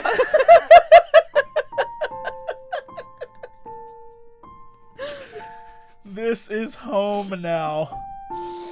Oh my god, my face is like bright red from laughter. Holy shit. Oh god. Okay. Hey, you're beautiful. Shall I compare thee to a summer's day? The lines of her shoulders ease. Her lips curve up in a smile. I give her hand a squeeze before I return it to her. Part of me wants to tell her, admit that it's what I'm planning to do. But what good will it do? I've told Zach, and one person is enough. No, tell her. Tell her. No, because then we worked so hard to make her laugh, This and is then like this is like D&D though. Don't go alone. Don't split the party. You're right. Don't split the party. You're right, but Ashton's a fucking fool, so telling you, that's what's why he's happening. gonna die. Oh man. Broadening that circle and revealing too much would cause another pointless concern. Someone has to be aware, at least of where I'm heading off to, in case things don't pan out. Expect the worst, even if I've only intended to do a quick survey of the place. In my own words, it's risky. It's best that I simply leave it as is for now. Isabella doesn't need to be burdened with the worry that my entire scheme entails. I stand up as soon as footsteps shuffle from the next room, its cadence slow and hesitant. Shortly, Rebecca comes into view. Clutch, I don't want to see you guys make up. I want to leave. She clutches her hands firmly in front of her and sports the same uncertainty in her face. She casts me a cursory look and shifts a nervous one to Isabella, who studies her with an almost hopeful gleam in her eye. Their fights never did last long. Belle, can we talk alone? Thank you. Oh, thank God.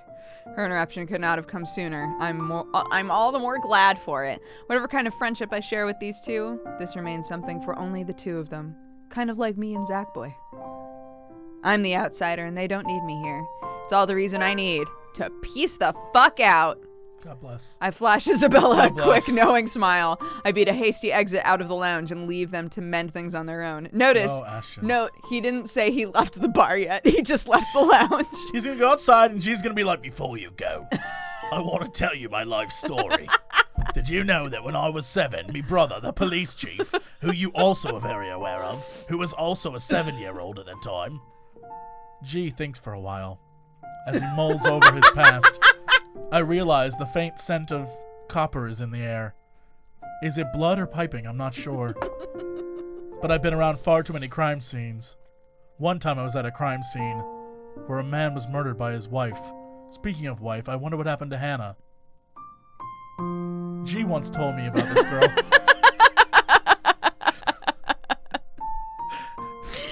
Before Isabella can say what she's been mulling over, and before the last imploring glance she directs my way forces me to change my mind. It's another lasting image that firmly etches itself in my memory, one that spurs the conscience among many other things. I hope I won't regret what I've chosen for myself tonight. Oh my god! We're out! That's not worth giving a high five. Give me high fives. Give me high fives. Give me high fives. Give me high fives. Yes! So excited, we're free. Galway Shaw's Monday night crowd, although small and barely occupying a quarter of the pub, provides ample cover for anyone who wants to leave unnoticed. Exactly what I needed tonight. I thought that we just got done being like, there's nobody around because it's Monday. Well, maybe he's talking about the crawl bar, and he watched across the street and there was another pub, and he was like, wow, that place is doing great. Maybe G just runs a shitty bar. Oh, God.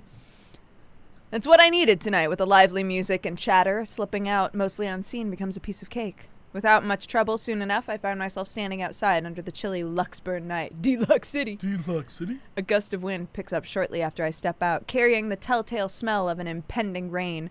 I'll give it an hour or two before it starts. From the looks of it, tonight will be another downpour, maybe even stronger than the one we had this morning. On instinct, I hunch further into my jacket, hugging its thick material close to my bod while I weave my way through the lines of empty cars in the parking lot. The letter crinkles in my pocket with each step, though I pay it no mind as I hurry to my car.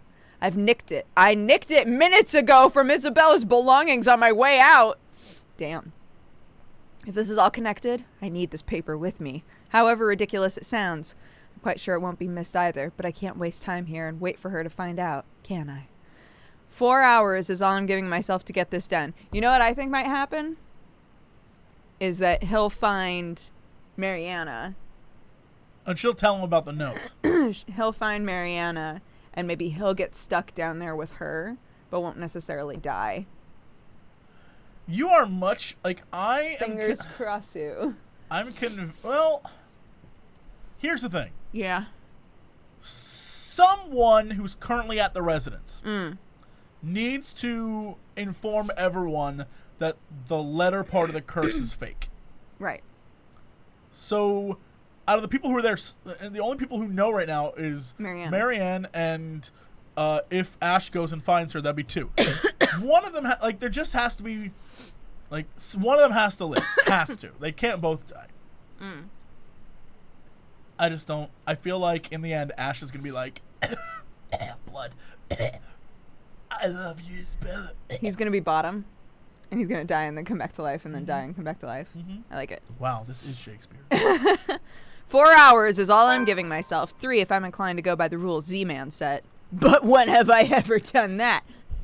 Wait, so the letter isn't part of the curse? No, well, the part of the curse that's like, hey, if you don't... The chain letter aspect of it was added on by a bunch of kids who found the letter in the first place. Like the very first kids that ever found it. Which right? is why I'm still convinced the help me, help me, help me, help me is actually a real plea for help. And that ghost woman is like, there's something up. There's something up with her. Like, she really wants to be helped. Yeah. Because that one little girl was like, what if you just help the people and then maybe the friends will be friends with you? So... Yeah. I believe. Regardless of how generous it is, each second is as important as the next. So I hurry, one footstep over the other, echoing as I make a beeline for my car. As with every plan, problems crop up at the last second. It's practically a rule. And it does, in the form of a lone figure waiting for me next to my car. God damn it, how did you get out here? Rebecca turns just as I near, the corner of her mouth twitching up in a smile. She offers no greeting except for a slight tilt of her head. Even as my there, Ash, it's Hey, it's me, Becca. Even though you just saw me inside, it's totally me, your friend Becca. Even as my pace slows and I look at her with all the unvoiced questions in my eyes, she remains wordless, merely throwing her head back and shifting her attention up at the starless sky when I come up to stand beside her. Yet we literally left her behind. How did this happen? I'm waiting for it. Another gust of wind blows as she breathes out a sigh, weary and thick with something close to resignation. The breeze carries all of it away, while she hugs her arms closer to herself to keep warm. Oh, is this when she's like, I realized you like Isabella more than me? Yeah, and I realize that you're gonna do what you think you need to do. I'll slip into my mom role and just stay here and make sure everybody's okay. Yep. The air's already heavy with the promise of rain, with clouds obscuring the view. There's really nothing left to look at but a dark blanket of nothingness. Still, she stands here as if she's intentionally waiting for everything to fail. That, or she's here for some other reason. But before I can voice a single word, express a disapproval of any kind, she raises a halting hand at me, sharply cutting off the rest I'm of my not question. here to stop you. Wherever it is you're planning to go off tonight, I won't be able to anyway. You look like you've already made up your mind. Go back inside. It's going to rain soon. Okay. Damn. It'll probably be even heavier than the downpour we had this morning. You wouldn't want to be caught in it. I will, in a moment. I just want to stay out here a bit for some air, away from the noise inside. Everything's been so chaotic these days. This little break is nice. Even if it means standing in the middle of a parking lot, of all places. Getting out of this mess would definitely be better, but hey, you take what you can get, right? It'll be over soon. The confidence in my words surprises even me. How do I know? Why am I so sure? When in truth, what I'm about to do is a ditch effort. And if this fails, if I don't find anything, we're back to square one. It's the last lead I have, and after this, we have nothing else to go from. Regardless, it seems to amuse her. Her laughter soon sounds above the murmur of the distant traffic and the light draft sweeping around us. How I wish. I'll be content as long as she stops showing up in my mind whenever I close my eyes. I think that may take some time. The brain doesn't easily forget trauma. I can try. Don't worry, you'll be seeing her well after we solve this. Yeah. Even when we're totally safe, you'll probably see her in your dreams. Oh, you're gonna be messed up for a while. Don't You worry. know, it also did a lot to us. Tell me about it. The back of my head's still smarting from my fall last night. Not that kind. I'm talking about us. As people. You all seem the same to me, Becca. I hate to admit it, but this whole deal with the ghost, with the curse, it also brought out an ugly side to us. To all of us. Okay. I'm glad that this wasn't going in the direction of, we've all grown a lot. Because I was going to be like, wrong. And it made me realize plenty of things about myself, about us. Rebecca trails off, suddenly a pensive expression spreading across her face. I've seen it countless times before. Every time I see it on her, it's followed by a memory, a silly story, or even something embarrassing I've said from childhood. Unlike me, who would much rather forget, she remembers all of it so easily. And after a short bout of silence, when she smiles, I know this is one of those times Do you again. remember that one time back in secondary? Which one? We did a lot of dumb things back then. God. The fact that we have to have a long conversation with every single person really is starting to make me think he's gonna die. He's super dead. Poor boy is super dead. I did, but you get the point. Mandy. I thought you still don't like her.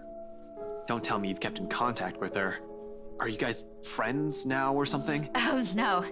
We do see each other sometimes.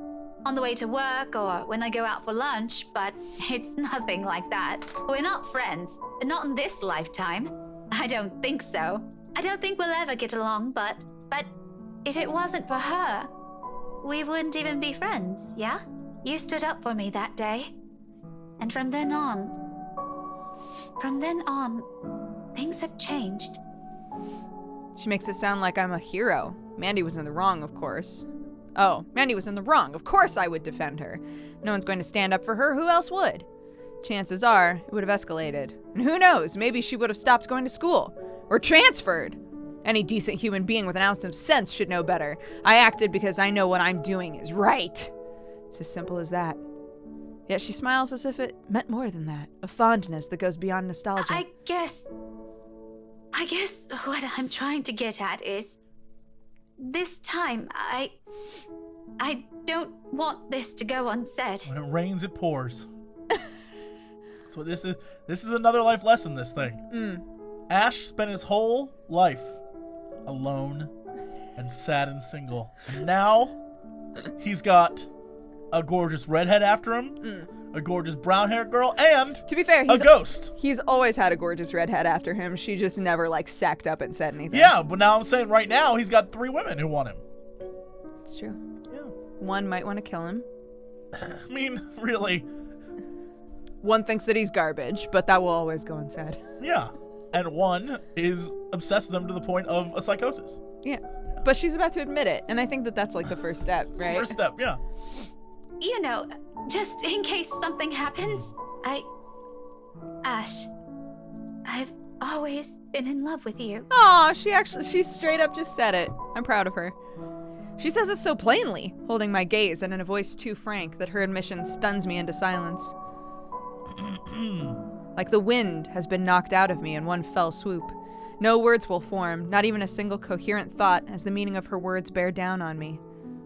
Nevertheless, she continues, desperate to express everything she's kept to herself all these years. This is what the fondness is. For her, it weighs heavier than any feelings of nostalgia can carry. Since that time in secondary, since I made that promise to never leave, I've always truly loved you. Afterwards, there's relief, a weight being lifted from her shoulders after so long. She closes her eyes and lets out a breath. This girl just killed Ash. This was it, the final death flag. This is it. When she looks back to me, though, there's nothing but hope. Eyes that are searching for an answer. Facing the sincerity behind her words, I find myself grasping and scrambling for the words, because as much as this pains me to admit, I can't give her the same affections she's asking from me. We might have spent so many years alongside each other. Hell, we practically grew up together. But that never automatically means I'll ever hold her feelings. For her feelings that goes beyond the boundaries of friendship. I do appreciate her presence. And can you imagine? I appreciate your presence in my life. Thank you for loving me. I guess this is our relationship with her is under the bar answer. Gotcha. Yeah. I'm more than glad she's stuck with me through the toughest moments, even when she finds me difficult or aggravating. However, it's really all there is to it. She's a close, important friend, but nothing Rebecca, more. I draw in a breath, ragged and unsure, uncertain how and which words to put together so it will hurt her less, so the wounds they might leave won't be as deep or scar. In the end, I can only utter an apology. really sorry, Becca. Stark refusal achievement! Damn. Oh, look, it's a little ball. It was a little stick figure Becca face with a heart around it. I, for one, am excited. That means she's single. Call me Becca. Call me. I can't wait to divorce you, Becca. I can't wait to have children with you, then divorce you. Glad. I'm happy you feel that way, but I can't. I can't. There's already someone. Whoa! love Even with. he's saying it. Zach, Someone else. the Z-Man. Takes all my willpower to force myself to look at her. For sure, there will be hurt, maybe anger. I don't hold it against her. And sure enough, when our eyes meet, her mouth is already settled in a tight line and she assumes a rigid pose. There's a sharpness in her gaze, but behind it is pain, undeniable and searing, something that she tries to hide by looking away and stepping Becca, back. I know this. It's all right, Ashton. You don't have to explain anything. Yeah, but you should. I should. I told you, no need. It's not like I didn't have an idea or anything. When you think about it, it's really quite obvious. The way you've always looked at her said everything. Oh, yeah, her. Yeah. Anyway, let's just end this conversation here, all right? I don't think it would do us both any good. This is going to get really awkward if we keep at it. When all has been said and done, at least I told you, right? Maybe I can finally let this whole thing go. Who knows? Thanks for hearing me out, though. I won't keep you long. I know you have things to do. Yeah, important things. I'm going to Poundland. Just promise me you won't do anything dumb, all right? Why did you say it why did you say it like that? I don't know. What did you? Yeah, I have important things. I'm going to Poundland.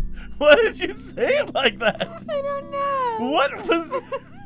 I mean, you made a choice to do that, and I want to know like what your acting choice was there, because you were just like, "That's right, I want to go." You know what it was more than anything?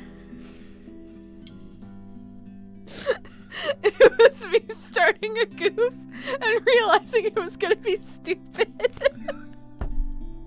And then feeling like I needed to whisper the end of it to negate it a little bit. Never, ever, ever.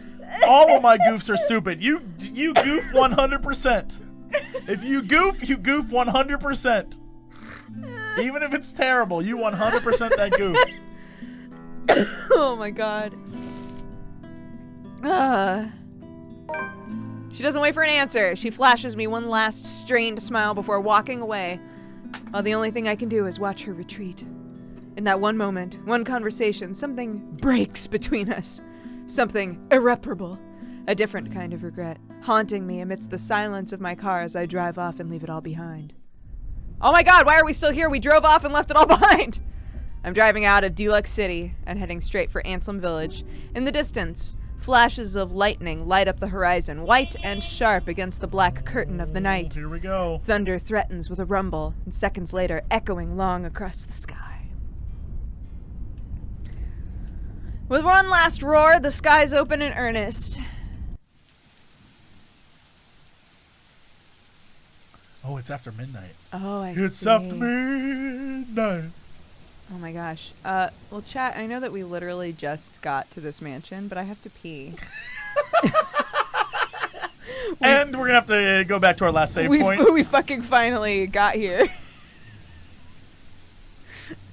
Look, I'll be right back. What song should we play for them? What song should we play? Yeah. It's got to be a spooky song, right? I mean, I guess. Wait, hold on. Wait, hold on. It's after midnight. Why don't we play Thriller? Oh, that works. It's after midnight. Thriller? Thriller. Thriller's the artist. Yeah. And it's Michael Jackson.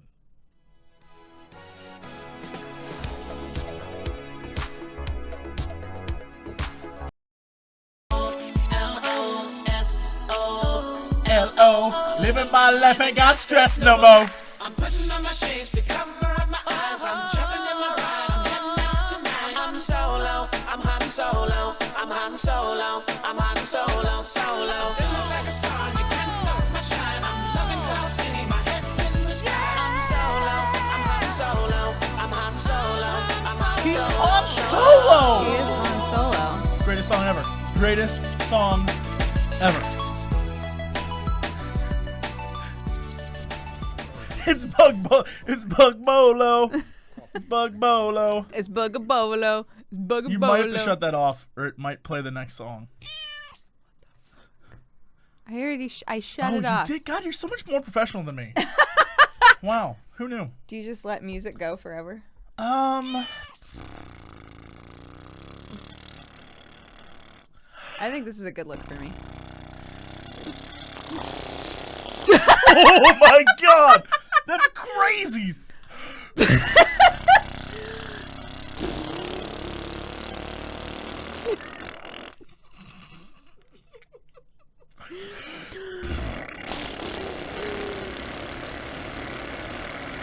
I can see the spit coming out of your It's so gross. I'm so gross. I'm gross. Oh my God. That's so fucking insane It's so looking. weird. Because it like starts off looking normal and then it slows down. That's crazy. Do you think So it's like weird. when you look at like a spinning ceiling fan and then suddenly you're only focused on the one that goes around? Yeah, I hate that feeling. It makes me really dizzy. Yeah, like I get that happens to me all the time. Then I realize it's happening, and then I'm like, well, let's see if we can just focus on not one. Yeah. And then I only focus on one.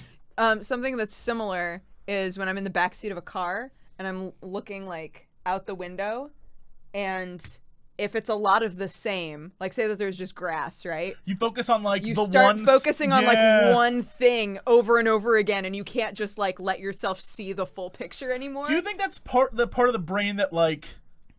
Because you always hear scientists talk about how there's a part of your brain that consistently tries to find patterns and shit. Right. Which maybe. is why like humans are so susceptible to conspiracies and like we want to believe there's more going on than there actually is, so we always like focus on something. Right. We're like, well, there must be a pattern, so like we find it. So like this, we see the weird pattern in our lips or whatever. I don't know. Is it same? It could be the same part of the brain. Who knows? I don't know. I was thinking maybe. It's crazy looking. I was thinking that maybe it's, you know how the other thing that we're always being told, I'm not an eyeball scientist, so I don't know, but like that you're only ever actually seeing like a small amount of what you're seeing, and then your brain like creates the rest based on like what you've been looking at before, because your brain is constantly like obtaining data. Absolutely. Huh. Well, yeah, I mean, it could just be that the camera, my lips are moving so fast, ladies. My lips are moving so fast that the Right. camera can't keep up. And so it, like, pieces together what it sees. Maybe? I don't know. I don't. Science, man, it's a trip. Yeah, you know. Yeah, it's shutter speed. The camera isn't fast enough to catch all the images of your lips. That's goddamn right. Hey. All right, let's play this fucking game. Oh, we're at the mansion. I'm so excited. We're going to die. High five. This is it. This is the end. This is how we go out. Okay. The rain fall in fast. The rain falls. I think that was The supposed to rain falling fast. steady sheets, creating shallow puddles on the dirt path, drenching everything the eyes can reach. Despite having grown up in this city, deluxe city, if you will, I still despise the rain. Living here doesn't mean I have to like it. I find it interesting that he grew up here but has no accent. Like, has an American accent. That's because, much like this torrential downpour, he's oriental. Want to go 100% on Goofs. Imagine if I'd been like, much like this torrential downpour, he's oriental. That's just much better. That's much better. You were right. Sometimes a whisper is the way to really sell it, maybe. Oriental. Oh my god. The long slog from Anselm Village by foot has already been made difficult by the light drizzle and biting winds buffeting. I was like buffeting against my body. Of wind. By the time I found cover under the trees lining the... There's a lot of spit on my microphone now. By the time I found cover under the trees lining the vicinity of the mansion, my shoulders are already drenched, my hair sticking against my skin and out in every possible direction. Thankfully, the letter, taser, and gun I brought with me are dry. That's the most important thing. However, those are the least of my problems at this moment. Sometime after the housewarming party, scumbag Wright has suddenly grown a brain. I just heard that in Trump's voice. Has suddenly grown a brain Wrong. and tightened the security around the mansion. A guard is now stationed in every possible point of entry, the main entryway, the back door leading to the kitchens. It's almost a miracle no one has spotted me once I enter the property, although that's probably because I've kept close to the forest. Well, I can always create a clever way in for myself under this deluge. It'll be difficult to do so without making much noise or leaving I don't tracks. really have the luxury either, do I? Considering how off this place feels since I stepped in the property and the mansion came into view. Every light is off. Even with the security personnel on patrol outside, the whole house Do you feels think she killed empty, him? eerie, and too quiet. Luke? No, Hannah. No, she wouldn't kill him because she loves him. She's like possessed. She's possessed by the ghost or a ghost. I guess it depends on if we're still going along with the theory that the ghost is reliving something through her. It depends on if the ghost killed somebody in that house, I guess. This is gonna be crazy. Okay. Normally, I'll pass it off as some kind of a power outage. It's not a far off conclusion when the place is almost in the middle of nowhere. However, something feels wrong. Something happened here. Or is about to. It's the sole reason why I haven't done anything yet. Simply observing, watching, listening for anything. Can we listen carefully? I just was curious if I didn't know that I heard the guy with the bag of leaves. I don't know if he was still out there. It's raining. I thought you were hoping that the sound designer was like, I'm going to slip in like a really light Hannah voice. No, it was just the bad guy who was like, I'm shaking leaves. Oh, hello. Where's my husband? Oh, hello. Have you seen my beautiful necklace? Oh. No, I was hoping for Bagman. I see. I gotcha. I might be pressed for time, but I'm not an idiot. Although I need a way in, desperately so, moving without thinking will not only endanger me. With so many unknown variables in what we're dealing with, I also have to act on the assumption that someone is always in danger. Damn. Especially in this place. Damn. The mansion explodes. Well, I guess that's the end of that. Mansion done. Oh, it is raining outside today in LA. This is very true. This is more sprinkling, to be fair. It's not really raining. That looks like it's raining. Is it raining now? When I was driving in, it was some sprinkles. I can't tell. I haven't seen rain in years. I don't know what it looks like anymore. As much as I hate Wright, I'm not about to cause his death because of a thoughtless action. There's a place he deserves to be at. It's prison. Whoa. Not a morgue. Whoa. So when a hoarse, painful sob...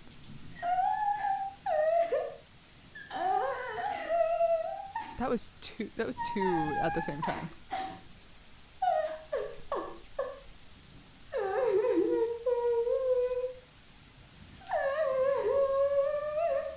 It's like gross sobbing. Hello! Oh, hello! It's gross sobbing. Above the loud pitter-patter of rain, only then do I stir. A woman! Maybe a servant. Or worse, Hannah Riggett.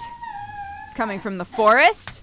Right up ahead, in fact, not too far from the house. Regardless, I give the place a quick, wary glance before following the noise. Carefully, keeping the shadows, one cautious step after another. Man, Louder and louder it goes as I near. till it abruptly turns into a loud, desperate, anguished cry.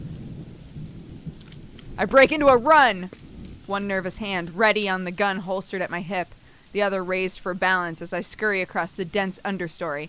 Dead leaves crunch under my shoesies, but I pay it no mind. There's only the voice, the woman, and... nothing? Abruptly, it all stops, and I'm met with a sudden hush. Blank. Empty. That girl is up in the trees like like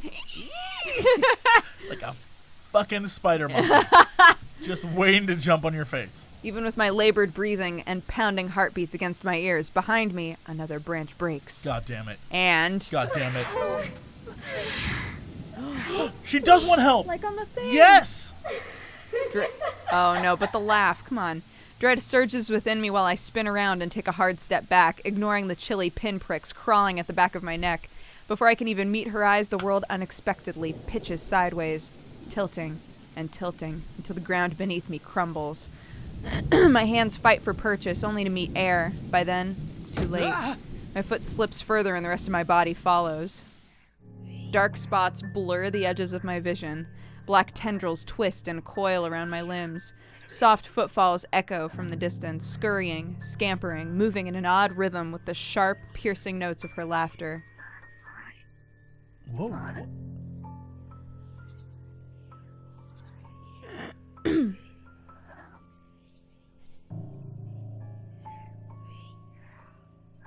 I'm trying to tell if she's actually saying anything. Yeah, I can't. Something's being said. I don't know if it's words. More than that are the voices, lacing venom inside every crevice in my head. Murmurs that jeer, scoff, and deride. Over. It's because you didn't listen. And over. It's all your fault. And over again. Why won't you believe me? A reminder of what I failed to do. And who I failed. What I'm trying desperately to fix. A scream threatens to burst, but my throat closes off, and ever so slowly, a chill seeps into every nerve in my body, washing away every sensation in me apart from one. Fear. Once again, her laughter echoes, a sound both bitter and unforgiving, the last thing I hear before she reaches for me. The ground trembles, and the world slows to a stop. This is where Mariana is! Oh, and she wants, like, this whole thing where she's like, I'm trying to grab everyone. What if she really does want to help, but, like, is like, I'm trying to pull all of you to the mansion so you can solve this for me. So why? Well, I guess the very first time that we ever saw her, she was literally just walking toward Isabella and didn't kill her when she fell down the stairs. Right, right. So this could always be a horrible misunderstanding. But she did like she tried to choke the life out of Becca. But hasn't everyone wanted to choke the life out of Becca? She was like, you know what, Becca, you're real annoying. Yeah. and wait for it. Had she not, Becca never would have admitted her love for Ashton. Because really? She would have been dead, yeah. But no. Had she not choked the life out, tried to, she never would have had the courage. So this ghost is like a matchmaker ghost.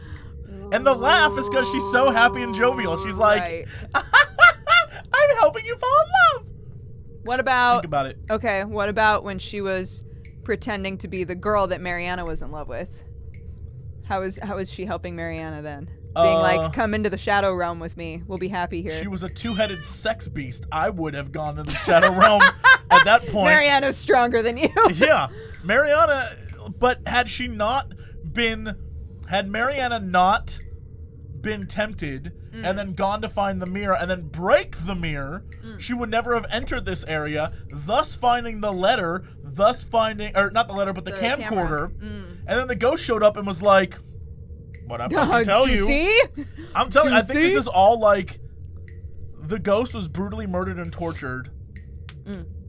As we saw in that clip or whatever. Right. The newspaper. But like, maybe that she just is, I don't know. I have no clue. There's got to be something else. All right.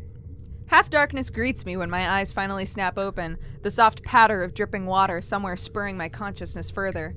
For a few short moments I remain still, blinking away dizziness, allowing my vision to adjust to the lack of light and my breathing to even out first before pushing myself up on one arm and attempting to stand. Wait, just really quick.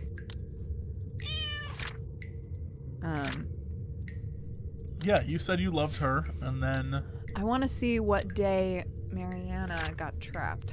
she's been there for 3 days. I remember last time we checked, she was there 3 days. Yeah, the last time we saw her is The 28th, and yeah, now it's the the first. midnight of the 1st. So Yeah. yeah, you're right. Oh God. Marianne McCullough. Marianne McCullough. That's right. It was the day of their party. Yep. Okay. And she got wasted and went down. She was like, I'm breaking this mirror. She wasn't drunk. I thought she was. I thought she was like, she was. No, because she was like, I need to put a stop to this. Like Whatever. I'm pretty sure She was drunk on vengeance. She was drunk on lost love. Yeah. Turning alone is a struggle on its own. An inch of movement sends a stab of pain right up my arms and my back, giving me another pause. Shit. I hope I didn't break anything. Fuck. There doesn't seem to be any injury or a major fracture, although the whole of my back does feel sore and raw, perhaps from where I've skidded down prior to landing myself here. A comforting thought. The second attempt comes easier later, though no less painful. By the time I'm back on my feet, the exertion has left me gasping in short, shallow breaths and leaning heavily on the wall nearest to me. Behind me, a light draft blows in from where I fell in, coming in short, sharp bursts into what's apparently an underground tunnel. Brings in the fresh, earthy smell of rain from the top side. It fails to mask the old, musty scent of the place, a mixture of mold, mildew, dust, grease, and something distinctly foul, like death. Oh, no.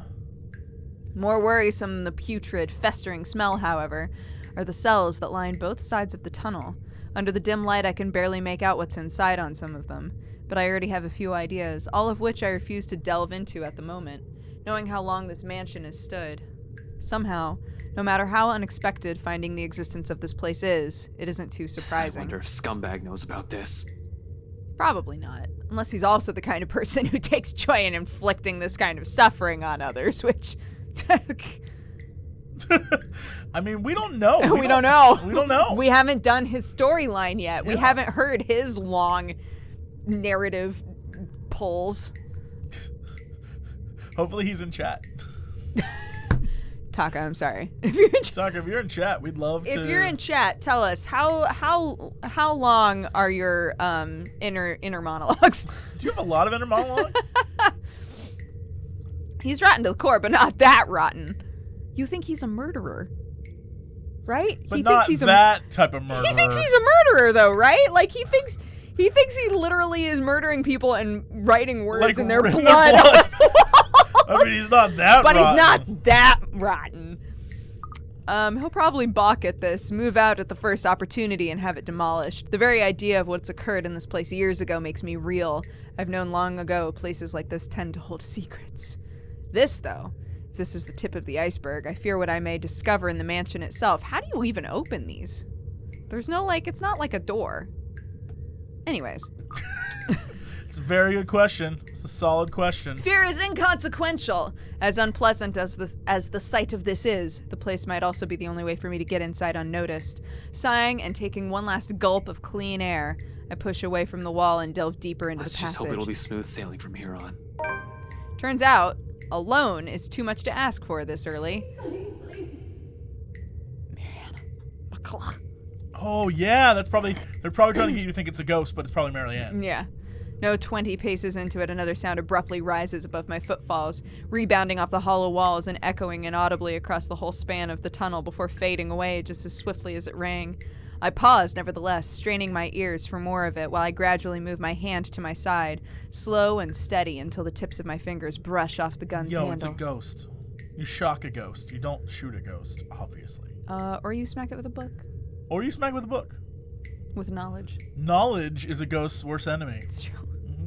Although cold against my skin, it's the closest thing I have to comfort at the moment.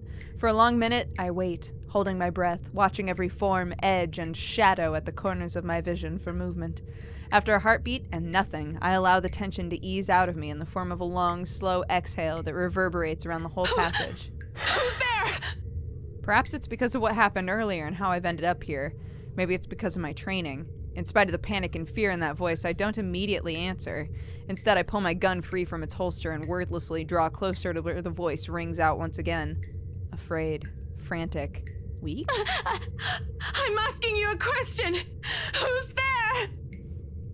It's only after I've released the safety that I answer, while continuing my approach in a careful, I think steady I pace. should be the one asking you that. Who are you? Show yourself. I can't. I'm stuck in here. Well, a ghost will definitely not be saying that, or having a conversation like this, or be stuck anywhere. As if to prove her point, she extends a hand from one of the cells ahead and waves. Then she pulls back, grips the iron bars, and rattles it lightly. I can't get out. Can you help? she's She was dead. a skeleton. She's another ghost. She was a ghost. The entire time she was a skeleton. In 5 quick steps, I'm standing in front of the cell, and sure enough, a woman is inside, slumped on the floor, holding the bars and with shaking hands, clinging to it like it's the only thing keeping her upright. Not just any woman. You? McLaughlin? Yeah, McLaughlin. the same one I met at G's 5 days ago, smashed drunk, babbling her frustrations about employers. Holmes? Not McLaughlin. McCulloch. Marianne McCulloch, famous interior designer extraordinaire. Not so extraordinary now, with how exhausted and feeble she Not looks. so extraordinary now, you big dummy. Got her. Trapped in a jail cell of all things. Her breathing is shallow and there's a paleness in her complexion. Sunken eyes, cracked lips, dry skin, all signs pointing to starvation and dehydration. How long have you been stuck in here? 3 days. 4. Fucking great for 3 days I of don't starving. know. I have no idea anymore. Do you think that they sat in on a meeting and went, should we redo her shit for when she's been in that jail cell for a Art long assets time? are expensive. Yeah, and they were They're like, nah. no, People will use their imagination. we'll just describe how gross she looks. Yeah, people It'll be fine. Yeah.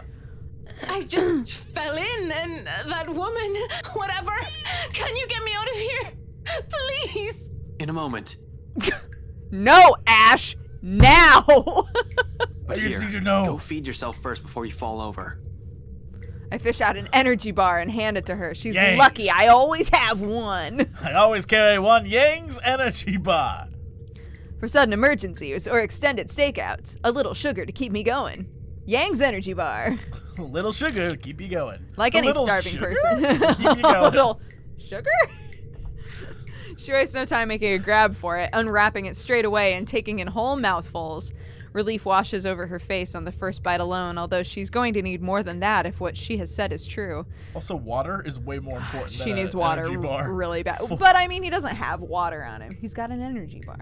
He gives her what he can right now. Yeah, but like she's gonna eat that. I know you've had energy bars. Yeah. You put an energy bar in your mouth. You haven't had any And water. you're parched. You literally are dead. You're a dead person. You will choke to death on that energy bar. She's like cramming it in her mouth. She's dead. She's gone. She has no saliva to down that. She's dead. She's dead. Poor girl. Oh my god, poor girl. For the moment, it's enough to keep her alive. Good thing she seems to have the sense to prioritize survival over comfort if the puddle in the corner of the cell indicates anything. Without water, the human body can only survive 3 days. No food, and I'll give it an average of 3 weeks, though even then, it won't be a pretty experience. Granted, some have survived longer than that. She's fortunate I've found her when I did. Now to get her out. My bobby pins won't be of any use here, but not like I need them. Damn. Unlike the ones we have at the precinct, a simple barrel hinge holds the gate to the cell together. Even without special tools, I can lift the door and free her. 'Cause I'm a boss-ass bitch. However, with how heavy it seems, I'll need a lever of some sort to help. What are you looking for? Some wood, a 2x4, I guess, a plank or a pipe, anything I can use as a lever. Wait here. The hallway yields nothing but dust, dirt, and a few rusted chains scattered about. While I may find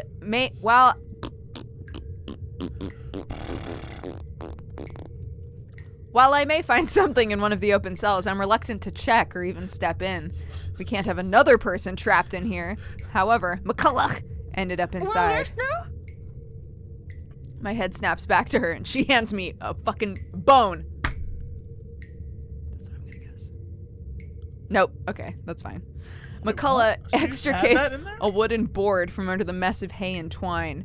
Without prompting, she slips it through what little space there is between the bars. It's short, but it's thick and sturdy enough for my intended purpose upon closer Good enough. inspection. I hope. That whole sentence is an innuendo. I get to work It's at short once. and thick, but good enough for my intended purpose upon inspection. Yep. That's an innuendo. I get to work at once, anchoring the other end of the plank at the base of the door and applying ample force on the other end. It takes a bit of effort. No kidding about the heavy part. Still, a grunt, a gasp, a crack. In a matter of minutes, with a little help from her on the other side, the door lifts off of its hinges, falls to the ground with a loud, ugly, megalic thud. The sound of it puts elation on McCullough's face. She doesn't even ask for help. As soon as she can, she hastily crawls out of the prison she's accidentally found herself in, more than happy to get out of it despite lacking the strength to stand firmly on her feet. Thank you. Thank you so much. After the second day, I was so sure I was going to die in there. If you didn't show up, I don't even want to think about it. How did you even end up here? She got like awfully blue in the face. Yeah, she's creeped out. She's grossed out. I understand, she's out. but like did it just appear, or yeah, was it literally just happened. You sure that ain't like a ghost behind her? You think there's a ghost in there? I'm in her. just right here. Yeah, like a forehead ghost. Right. Yeah. She's gonna have a third eye is gonna open up. Yeah, she's like, you think this is all hair up here? Nah, lady, it's all big. These are aliens. I've been trying to warn you. Every one of these ladies is an alien. Ever since you saw Rose, we knew. For a second, she appears hesitant, looking away and fumbling awkwardly with her fingers. I was looking for someone. A contemplative expression flickers in her eyes, something close to wistful, like when a person remembers a memory that she's fond of. It doesn't last too long, but it leaves me the impression I walked into something private, something personal. It was a naked two-headed woman. Yeah, there was a lot going on. Yeah. I'd rather not So ask. this whole tunnel, at the end of it, it leads right inside the mansion? The wine cellar. Right into the kitchen, then. There's a door of some sorts. I don't know. I think I pulled or pressed something somewhere. I was in a hurry, and I'm not sure if it'll open from this side. Hell, this place wasn't even in the floor plans. I should know! I'm the interior designer! I'm so upset! What do you mean? Does that really matter now? We have to get out of here. People died in this place. Kids! Oh, God! Kids! Talk about the camera. I could have shown you, but that thing won't turn back on anymore. It's like it only waited for me to see it before shutting down or something. How long has that thing even been in there? But those poor kids. All because of that thing. Wait, hold on. What are you talking about right now? The bloody letter! Ever since I've read that thing, since that day at the open house, she won't leave me. But it should be fine now, right? I broke it. I broke all of it. She shouldn't be able to do anything now. Mikala, one at a time. It's all that fucking paper's fault! Oh, God. Oh, God. I'm really glad that, because I was thinking to myself, if I was trapped in here for 3 days with no food or water, I would probably have started to, like, go a little crazy. And I'm glad that that's the route they went with. Dear Lord in St. Adelaide, bless those poor souls. We're not safe here. We need to leave. If we stay here any longer... Mikalo! McCullough! Fucking snap out of it. Abruptly, she stops and looks back at me with wild, panic-stricken eyes. I've seen enough of it so many times these past few days, from my own friends even, to know she's seen things, the kind that would make any person go mad. Perhaps we all slowly are. The longer this takes, the faster our descent into it becomes, and I can't even tell which one's worth death or this. It seems like no matter what we end up with, there will be something horrible waiting for us. I must hurry. Listen, I need to get inside this place, and you're more familiar with its layout. If you can help me... What? No! Why would I go back? Are you sure you haven't gotten raving mad yet? An exit's right here. And this business with the letter has to end at some point. Look, I know you're not very fond of Luke Wright. Damn right I'm not. He can just go. But are you really sure you want to leave him like this? And what about his wife? It strikes a chord. She falters and grows quiet as the tension lifts from her and her shoulders slump. To bone that lady. She looks a lot like a lady she loved. as a youngin. Yeah, but that's like weird. That's not like sexy or romantic. That's weird. You keep referencing that you would follow a two-headed sex demon into an abyss. Yeah. But this is the weird part. Yeah, no, this is weird. Yeah, falling in love with someone that looks like the girl that you used to love but told no to when you were younger, who then committed suicide, is bizarre and weird. Following a two-headed sex demon into a mirror is supernatural. Nothing weird about that. Double meanings. Yeah. I do understand her issues. In fact, she doesn't have to go with me. She just needs to tell me enough info so I can figure it out on my own. She can leave afterwards, be done with this whole mansion and the letter. The other end of the tunnel leads right into the forest. It'll provide ample cover for her to be able to slip out of the property unnoticed. All the same, she steels herself and squares her Just shoulders. into the kitchens. That's more than enough. She nods, albeit weakly. Then, without another word, she gestures for me to follow, leading me further into the passage. Odd, it looks the same. Occasionally, she'll stop and find purchase on the wall to catch her breath. Throughout the short walk, she asks for neither a break nor assistance. I suppose that's something we have in common. You know, it's probably good. Well, it's raining outside. I was going to say, it's probably good that she wants to go to the kitchen so she can get, like, a drink. Yeah. You know. Eventually, we get to a dead end. Although, before I can question her on it, she begins palming for something on the wall, tracing her fingers along weathered edges of the bricks with a frown on her face. It should be somewhere here, I think. What the hell are you doing? Looking for a fucking... Secret levers, dude. God, Ashton, watch Harry Potter. Jesus Christ. She merely holds up a hand, begging for my silence and continuing to search. And then, without warning, something clicks. A portion of the wall shifts ajar to reveal a glimpse of another room. Bottles lining the walls, lickle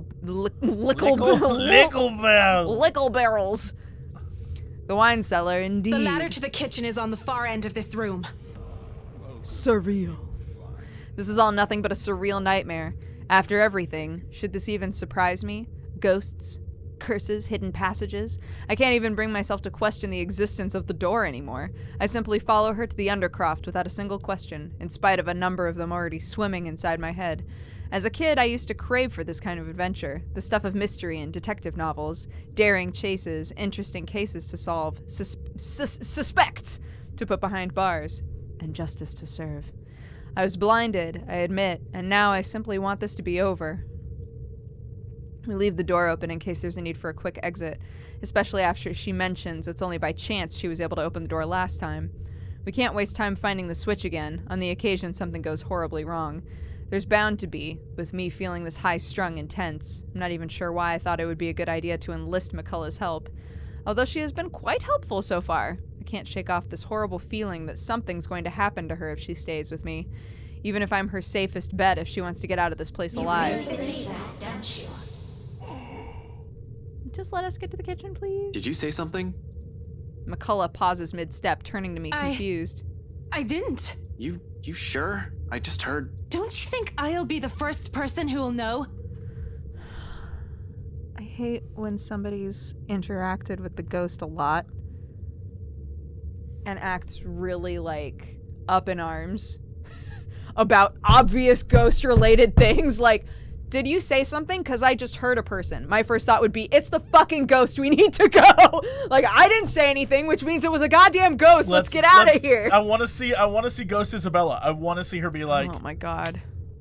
And she's just in the mirror like, hey. Oh my God, what if it's Becca Isabella two-headed sex demon? Oh, go in that mirror. Ash, you don't get a chance like that very often. You go in that mirror. Oh my God. Look, the ladder leading to the kitchen's up ahead. You might want to hurry. I just want to be done with this place. See? You dragged another one. It is Isabella's voice. Yeah. That first one, well, no, that was Becca. No, that was Becca's voice, The first actually. one was Isabella's voice, though. Oh, shit. Oh my God, two-headed sex demon. This time, I'm sure there's a voice. Four-headed sex demon? Voices. It's too many heads. Two Wait. is good. Four, that's... Who's the fourth? There's Zach. No, plus the other two. It becomes four-head sex demon. I would be like, I don't fucking know you. Like, bitch, I don't know who the fuck these other two heads are. Get rid of those. Don't you want to join us? No, bitch. Look at you. Who is you? I don't even know you. Who is you? Despite the look of protest McCullough shoots me, I find myself stopping and looking for it, searching the immediate surroundings for the familiar form of the woman. I don't even have to venture too far from where I'm standing. An arm's length away from me, mirror shards litter the floor, and right on the biggest fragment. Hey, yeah, there's Zach! Oh, it is a four-headed sex demon! I'm not. It shouldn't be okay. This shouldn't be a high five moment. This is terrifying. They all speak. It's just their mouths. Oh, that's terrifying. They speak. All singing the same mocking tune in my ears. Oh, no! Sup, I'm Ash from Deluxe City. Oh my god, please! Wouldn't it be amazing? Oh my god! That'd be the single greatest twist ever. Oh my god! They sing his own fucking song back at him! I would, if that happens right now, best game ever made. Holy shit. In the history of gaming. That's all I want in the world. Murmurs and laughters, jeering, scoffing, deriding, lacing venom into every crevice of my head, taunting me. Dragged another person into this, Ashton. Oh, they were singing. Sup, I'm Ash from Deluxe City. Better watch out. Watch out. Can't beat me. Beat him. Into another one of your silly little problems. All because you can't fix them on your own. You really haven't changed, have you? Some hero you are. Useless. Pathetic. You're wrong. My mistake lies in the first instance I answered. The very second denial slipped from my mouth, their words seeped into my heart, allowing it to proud and rouse my temper. Despite knowing they're merely doing this to goad me, every word, every syllable trickling into me, spurring the guilt I hope I long buried. Are we? Or is that simply what you've been telling yourself all this time? Something to make yourself feel better, perhaps. You're the one who took that letter off Isabella's hand that day. You're the one who opened it. How does it feel, I wonder? To know you're responsible for all of this. You know what would be the worst part of this? This mouth is just sitting there smiling. Yeah. Oh, yeah. The rest of them are saying things, but this one's just like... just, hey. I'm really excited about all of this tension. You know what's even worse? Huh. She has no upper lip. This one? Yes. She's got an itty bitty one. No, that is Look, like... There's a smidge of That's one. like, yes, that's what makes that smile so crazy. It's like...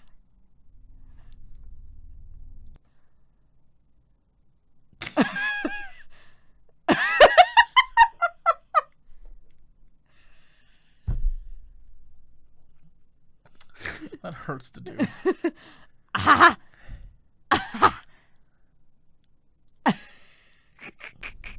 What do you think I'm doing? Why do you think I'm still trying to fix this? Oh, but you can't. It's already too late. And you know that. You know all of this is futile. Just face it, Ashton Frey. You're a failure, and they are the ones who have to pay. I want him to have a beautiful mind moment. Where he's like, the Z-Man never calls me by my whole name. Damn. You're absolutely right. You're absolutely right. Look, he's got to see the flaw in there. He's got to break through it by knowing his friends. His true friends.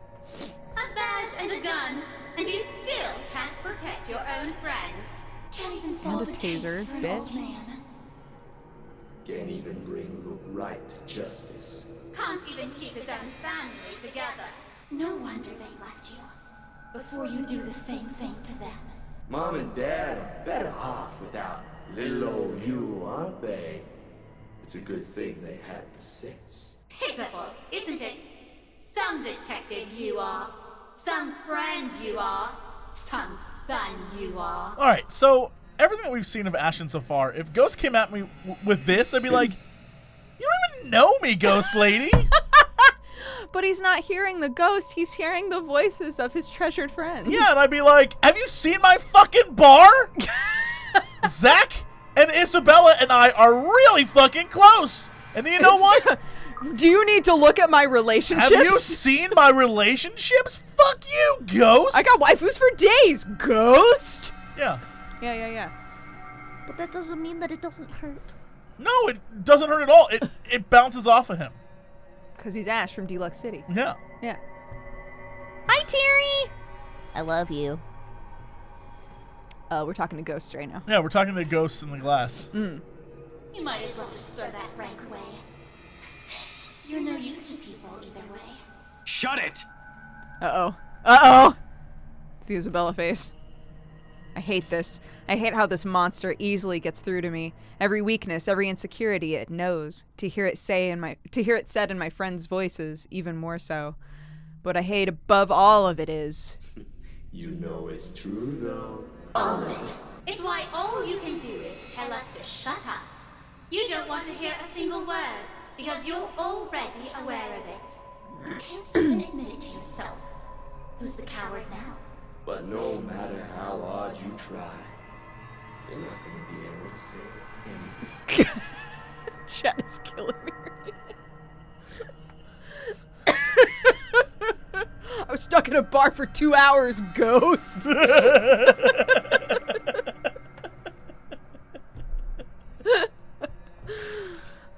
Shut it! Not a single word anymore. In the end, your own incompetence will eventually lead to the deaths of everyone you care about. If I was Marianne, I'd be like, what you doing, pal? it would be obvious he's talking to the ghost, right? I'd be like, slap, get up the steps, my dude. Stop talking to it. It's killing you. I saw a two-headed sex demon. Let's go. Yeah, you saw a four-mouthed glass demon. It's fine. It's fine. We've all been there. Yeah. It laughs, sharp and piercing. At its sound, something in me snaps, a rage hastily unfurling, red filling my vision, and the next thing I know, I'm raising my hand and something grabs my wrist, followed by a buzz as another voice breaks through the haze. Listen to it. There we go. There we go, Marianne McCulloch! The fog from my mind lifts, every sound, every noise returning to me, flooding my every senses, and all at once, there's a deafening silence. Slowly, I'm aware of my surroundings. Bottles of wine, barrels of liquor, the faint, old scent of death and decay, and a hand holding my wrist as if to keep me from hurting myself. In my hands a shard, blood dripping from where it... Whoa! From where it's cut my palm, trailing down my wrist until it disappears in my sleeve. Not too deep, negligible even. There is a pain, however, a different kind, an ache somewhere else that stems not from the wound, but where every single word has hit. Oh, fuck. When I glance up at McCullough, she merely stares at me with horrified eyes. Don't listen to it. No matter what happens, don't do what it says. It's how it gets us. My grip on the shard falters. Only after I nod and drop it entirely does she release her grip. Afterwards, she simply steps back and looks away, hugging her arm closer to herself. She breathes a sigh, heavy. Perhaps weighted with her own guilt, what this monster might have used against her. We're getting close. Hell yes. Good job, Marianne. Yeah, good job, good job. Girl is kicking ass. Yeah. She walks off without another comment, but there's worry in her as she gives the fragments one last glimpse. On the ground they lie, lifeless now. No more voices, no more insults, but even as I walk away, one whispered taunt continues to ring in my ears. It's useless, Ashton Frey. You are going to die. And you are going to die alone. A fear. One that's been long kept in the darkest place in my heart. Oh no! One that a small part of me wishes for. I need this game not to have the trope where as he's dying, he's like, at least I didn't die alone. And like, Isabella's holding him in some shit. I don't want that. I don't want that. I see it happening. I'm terrified. Isabella's holding him and he's like, Ashton, don't leave me. And he's like, oh my god, at least I didn't die alone. It might happen though. That might happen. Fuck. My soul. The trapdoor swings open without much fuss. Can you click it for me? I'm really busy right now. It isn't even locked. Probably left open for when Wright asks for some midnight snack. I make sure the coast is clear, of course, before I pull myself up and help McCullough. The butler of theirs is nowhere to be seen. He's probably sleeping, attending to his master, or doing extra late-night work before turning in for the night. Didn't we just get done saying while we were outside, it's weird, there's literally no lights on in this house? Yes. Okay, cool.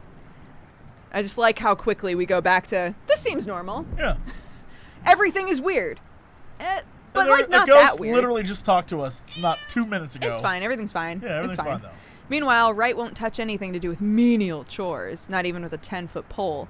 Next to impossible for him to linger here. No servants, no anyone. Just as easy as that, we're in. Gently, I close the hatch. If things go well, the same path will be our way out. If our luck doesn't hold, that's not an option. How is that your way out? Because if you go down to the cell, there's like a hole in the earth above you? How do you get out? No, they said that the end of the tunnel leads to the outside. Oh. Sure it does. We have no confirmation of that. Have they actually been outside? Well, I think that's where... I think there was like a... I think it's tunnel and then like this. So like he was walking around in the woods and fell down at an angle and wound up in the tunnel. So what they're thinking is they can just go this way and then hopefully somehow run up the mud hill. You're right. That's exactly. Of course. That's what I don't know. Of course, that's what that is. Gently, I close the hatch. Oh yeah, we already did that. I have people waiting for me. I don't want to think about what might happen. Sometimes it's best if we simply revel in the little victories. They're great blessings when everything else is going against you. In a place like this, fraught with unknown dangers, it's a feeling that lasts only but a second. Suddenly, a sob, ringing out from some distant part of the house, echoing through its empty halls. Hannah. It's gotta be. We'll see. Beside me, slumped on the ground, pale and breathing heavy, McCullough immediately tenses, her eyes wide as she grips the side of the counter with a force that might be enough to crack it, if only she has the strength. As it is, she can barely stand. She hasn't fully recovered. It makes sense of the 3 or more days without proper food or water. It's this weakness that puts fear in her eyes. She's aware. If something happens, if there's a need to run, she won't be able to. And she's a liability Holmes. at this point. I really don't think going any further is a good idea. Look at this place. Everything seems fine. Nothing's off. Maybe we should just go? I really don't like the sound of that. You really don't have to come with me. Just until the kitchen, yeah? We're in the kitchen. Hey, you did it. Good job, buddy. We're already here. You've done your part. From here on, I'm going on my own. Let's split the party again. Yes, I said that, but... Can you even stand? She doesn't answer. You'll only be putting yourself in more danger if you follow after me. You have an easy way out of here. Stay here. Once you're okay, I need you to get yourself out of this place. What? I'm not going to leave you. Well, I'm not taking you with me either, lady. So it's here or out there. If I was Ashton... Here we go, yeah. Because she's got a phone, right? Well, it's probably dead. You know what? Never mind. It's been 3 days. Yeah. You really are mad, aren't you? I was going to say I would give her, like, Becca or Zach's phone number. And be like, hey, let them know. They use the phone from inside the house as well. Crazy shit's happening. Oh, yeah. They're always Phone like... lines don't go down when power outages. Learn that from Christmas with Cox. Yeah. Probably all will be. If no one fixes this little curse problem we have. You think you'll find something in here? This is just a mansion, for God's sake. Maybe. It's worth a shot. Besides, if what we're hearing right now says anything, I'd say scumbags. Who? Right. He might be knee-deep in trouble and he has no idea about it. McCullough still appears as if she's gonna argue. Instead of more words, I unholster my taser and hand it to her. A standard issue for every member of the Deluxe City Police Force. But it shouldn't take a genius to know how to aim and fire it. Even Isabella may just be able to use it without training. Yet, Miss Interior Designer Extraordinaire stares at it like I've handed her something nasty. Listen, you want to wait? Fine. I'm leaving this with you, but if I don't come back here within 15 minutes, I want you to backtrack and get the hell out of here. Are you daft, Holmes? I already told you. In case something goes wrong, I need someone who can tell people what's going on. Yeah, that's what I'm saying. Who can tell my friends what might have happened here. They're at the crawl. You know the place, right? I trail off, letting the meaning of my words hang in the air. I want to be optimistic, really. However, I'm going against something almost everyone can't quite understand. I'm being realistic with my chances. McCullough seems to understand this as well after what I've said. Any sign of protest has already died from her tongue. She simply looks at the taser quietly. After a moment, she nods. Beyond the walls of this room, the cries grow louder. I take it as a sign to leave. Hey, that sounds even more aggressive and terrible. Should go check that out. I'm gonna go check it out. All right. Like a siren call, her voice beckons. Finding out who that is seems a good place to start as any. I keep to the shadows for the most part. God, it's been so long since we've been in here. They've really look what they've done with the place. It's beautiful. Just beautiful. I keep to the shadows for the most part. Not that there's any need to. The whole place feels empty. Odd when a house this big should have a large staff. You'd think there would be 1 or 2 roaming about for late night chores, or someone seeking out whoever's creating this ruckus. There's none, however. They have security posted inside as well? Unless their security means the butler, though I doubt Scumbag's that sloppy. He loves his life more than anything, probably more than his own wife. The things he's done, he's bound to make more than an enemy or 2. He's also the kind who would do anything to keep himself safe and alive. I wonder what he'll say when he finds out that there's something not human living with him in his own house. He's already possessed. Yeah. Potential dangers aside, being on my own grants me a greater degree of mobility, which I'm more comfortable with.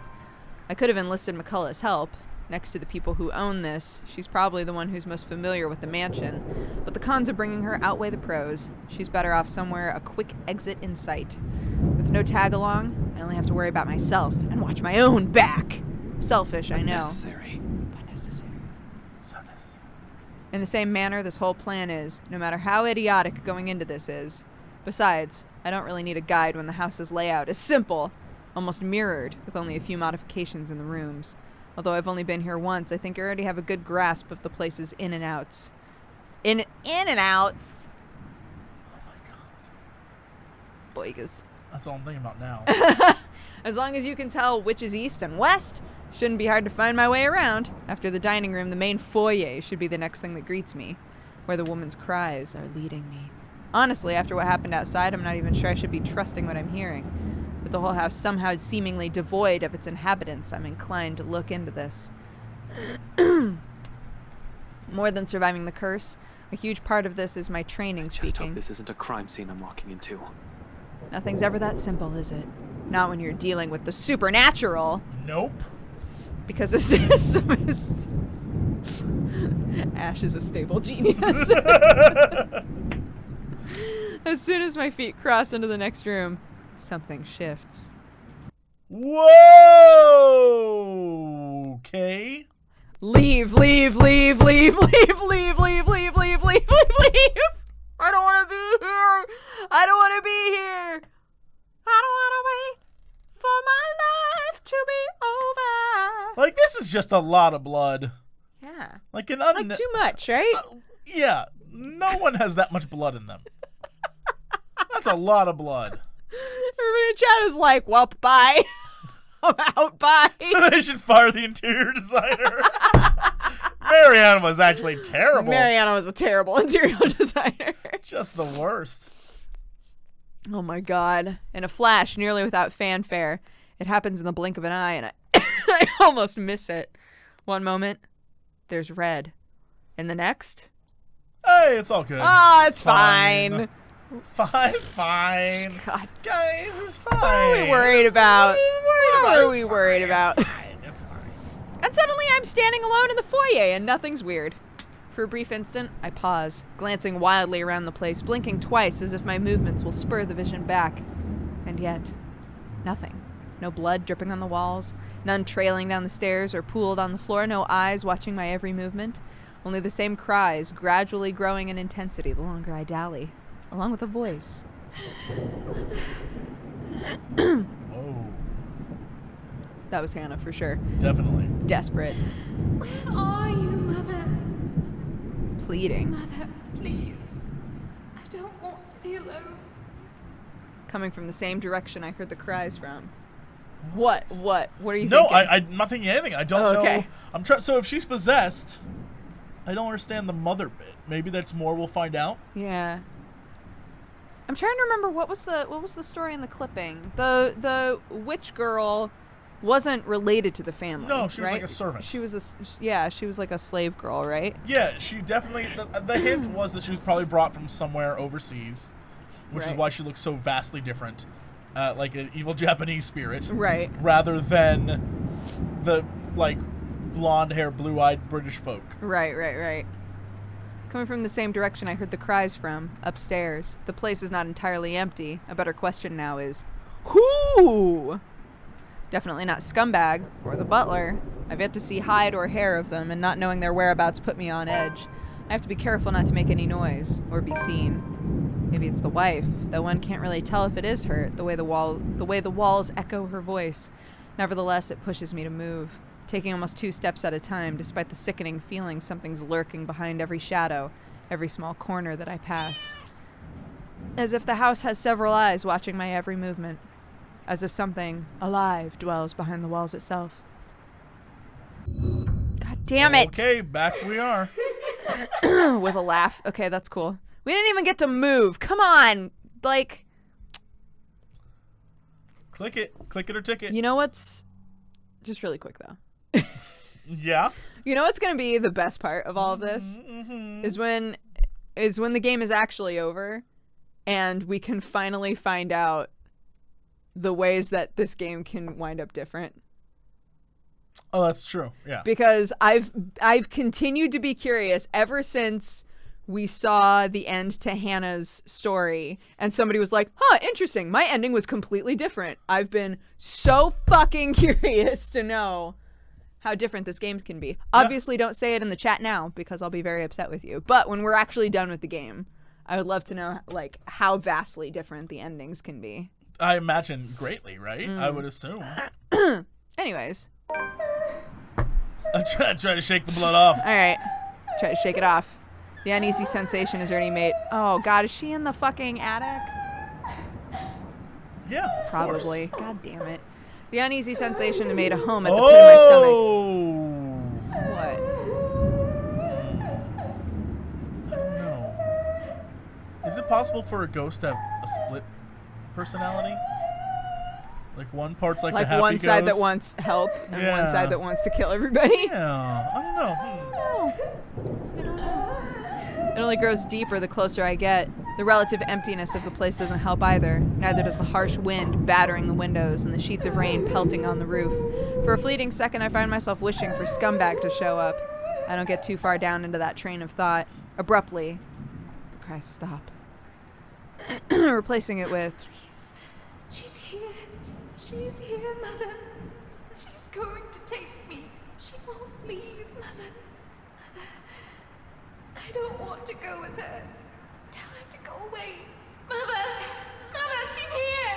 Help! Well, that can't be good. Adrenaline overcomes me in a rush. In no 2 heartbeats, my feet are already moving before any sense can catch up or doubt creeps up to me. My hand is ready at the holster as I hastily set off for the far side of the hall. One alarmed footstep after another while struggling to keep that sense of panic at bay. A door lies ajar at the end, coming from the floor above. Going to hurt me! Help me! I don't hesitate, moving in despite the lack of light, the steep stairs, and the thick layer of dust kicking up with my every step. I pause only a moment upon reaching the top, and without wasting a second, I push the door open. Ash, you big dummy. You big You dummy. just got lured into the attic, you fool! Oh, it's not Hannah, it's the lady that's in the picture. Right, but like... I don't... Alright, let's see what happens. Yeah. She sits in the middle of the room, shoulders hunched, shaking. Her hands cover her face as she weeps, oblivious to my presence. It's as if she heard neither my footsteps nor the soft creaking of the door, continuing undisturbed like I'm standing in a time far removed from her. She doesn't even flinch when I call out to her. Are you alright? Mother, I've done it, Mother. Take me with you, please. I can still hear her. She's here. Help me! Help me, please! Belatedly, I notice the blood on her hands. If it's the same one drenching the attic, I'd rather not know. How the whole room ended up like this is the least of my problems at the moment. Even the single human body doesn't have this much blood. So, bodies? The thought sends an unpleasant twinge in my stomach. Does Wright even know about this? He's bad news, all right, but this is beneath him. He'll definitely balk at first sight of it, anyone would. Yet the woman lingers here, unmoved by the sight, letting her sobs fill the room, repeating the words over and over again like a prayer of salvation. But to who? The mess of parchment she's left on the floor. Whoa! What the hell is happening? Wait, so she wrote the letter? Maybe she wrote the help me, help me, help me, help me. and then she killed the girl, which is why the girl is out for vengeance and not related to the letter. All right, we're missing a key. Yeah, the fact that she has blood all over her hands makes me think that she killed someone. Right, I'm saying like she probably killed the dark-haired girl. But she was burned. She was burned at the stake, remember? You're right, fuck. Okay, yeah, okay.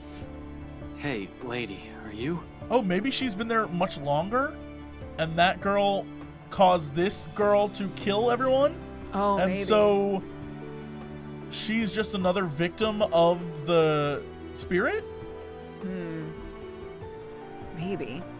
The rest of that question never makes it out. I don't even see it coming. I should have been more aware and on guard, really. But there's little I can do, and a well-placed blow to the back of my knees makes me stumble. The momentum alone sends me reeling forward, and it barely even registers in my head that the woman is gone, and the room is as normal as it can be. Not above the pain suddenly shooting up my side when I hit the floor. I don't even get the chance to get my bearings back when a hard enough blow to the stomach causes me to buckle and land heavily on my knees. Gasping, I fumble wildly for my gun, although before I'm able to turn, level it and shoot, a hand grabs my wrist and twists it. Hard. A gasp. A grunt. A cry of pain slips past my mouth, and the gun falls to the floor with a thunk. As soon as it lands, a foot kicks it out of my reach, and it slides uselessly under the bed. Agony suddenly explodes in my chin, jerking loose a sharp cry of pain, and stars fill the edges of my vision. A brief moment of regret hits me for leaving my taser with McCullough when a piece of cloth closes around my neck. Without warning, my attacker pulls, tight. I'm left gasping, choking, clawing for air, blindly reaching behind me as I still try to fight him off and loosen the pressure on my neck. Except any sort of movement only causes him to pull it taut. My, so many rats scurrying about in this mansion lately. It's the butler! What? What the fuck? Wright's butler. Oh shit. Wait, the butler was the killer the entire time, maybe? I don't know, but I'm ready for a QTE. Shit. Tell me, what did you do with the madam? Is he talking? Oh, the madam. He must be talking about Hannah. Yeah, I was gonna say, is he talking about McCullough and he's known McCullough's been in that fucking basement this whole time? But I have no idea what he's talking about. Did something happen to Hannah? Let go, you asshole. Now, Dummkopf, you're in no position to be rude. Last time I checked, I'm not the one breaking into other people's homes. Now answer my question. What did you do with the madam? Pain rings and resonates through my sore body. Still, I manage to write it out and spit a mutinous. You. Keep that dirty mouth babbling and you're getting a knife in the kidney. I assure you, it will be more painful than this. Hey, German chatters. What does Dummkopf mean? Dummkopf means, dum-dum. Hey, stupid.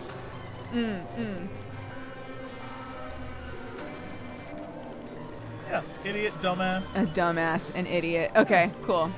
He doesn't need to threaten by now. It's all too much to bear at this point. My lungs feel like they're burning with the lack of air. Dark spots begin to fill the edges of my vision. Ever so slowly, the world around me dims. My consciousness rapidly slips away from me, without meaning to. Get away from him! Hearing that voice, it's as if I've been doused with a bucket full of ice-cold water. Familiar. Too familiar. And more importantly, it shouldn't be here. I shouldn't be hearing it here. She shouldn't be here. Immediately, my eyes snap open. Right there, right in the attic's doorway, stands Isabella of all people. Holy a rolling shit. pin in one hand and a standard issue police taser in the other. My taser. She must have borrowed it from McCullough. Where else could she have gotten it? I doubt she's ever used one even. The way she holds it right now, this guy could easily disarm her in one hit. But there's something in her eyes. Although there's a look of fear, and her hand shakes, she keeps the weapon trained and pointed at Scumbag's lackey. Untrained or not, she doesn't plan to leave here without putting up a fight. Admirable, really, but it's just not something we need. I need her to be away from here. I need her safe. But the chances of that happening grows slim with every laughter that slips from him. This is just getting better and better. The Bratwurst won't be pleased with the number of bodies we have to dispose of today, you know. Tell me, how many of you are there? so I can prepare the proper number of bags. Damn it! What the fuck is going on? Why is she here in the first place? Did she follow after me? And who else came with her? Zach? I like that the story updated twice. Rebecca? Story updated? Okay. Story updated? Are they all here? Why is the story updating so many times? Panic surges in me. She knows how bad the situation is, but did she really have to run in here and expose herself? Does she even know how to use the taser? For fuck's sake! You literally just got done saying that anybody can use a taser!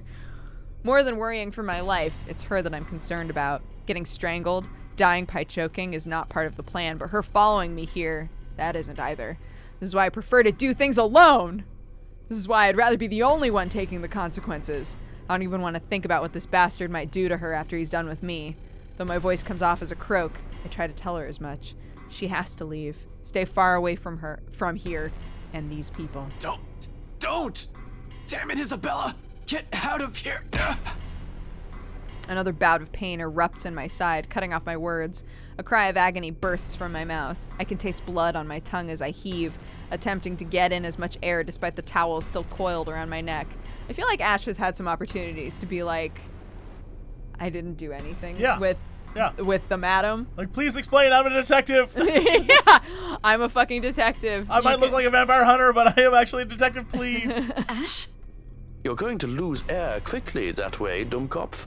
Better keep it shut. Get out. Out. Out. Val! Don't be stupid! I'm not leaving you here! He laughs, too cruel and too unforgiving. The way each note beats against my ears, in spite of the warmth in them, sends chills down my spine.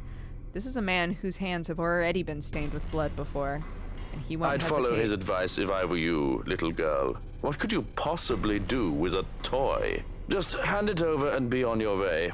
It'll probably be too difficult for a little girl like you to use. Why you gotta talk like that shit on her? She's about to blast her ass. She's gonna blast your face with that thing.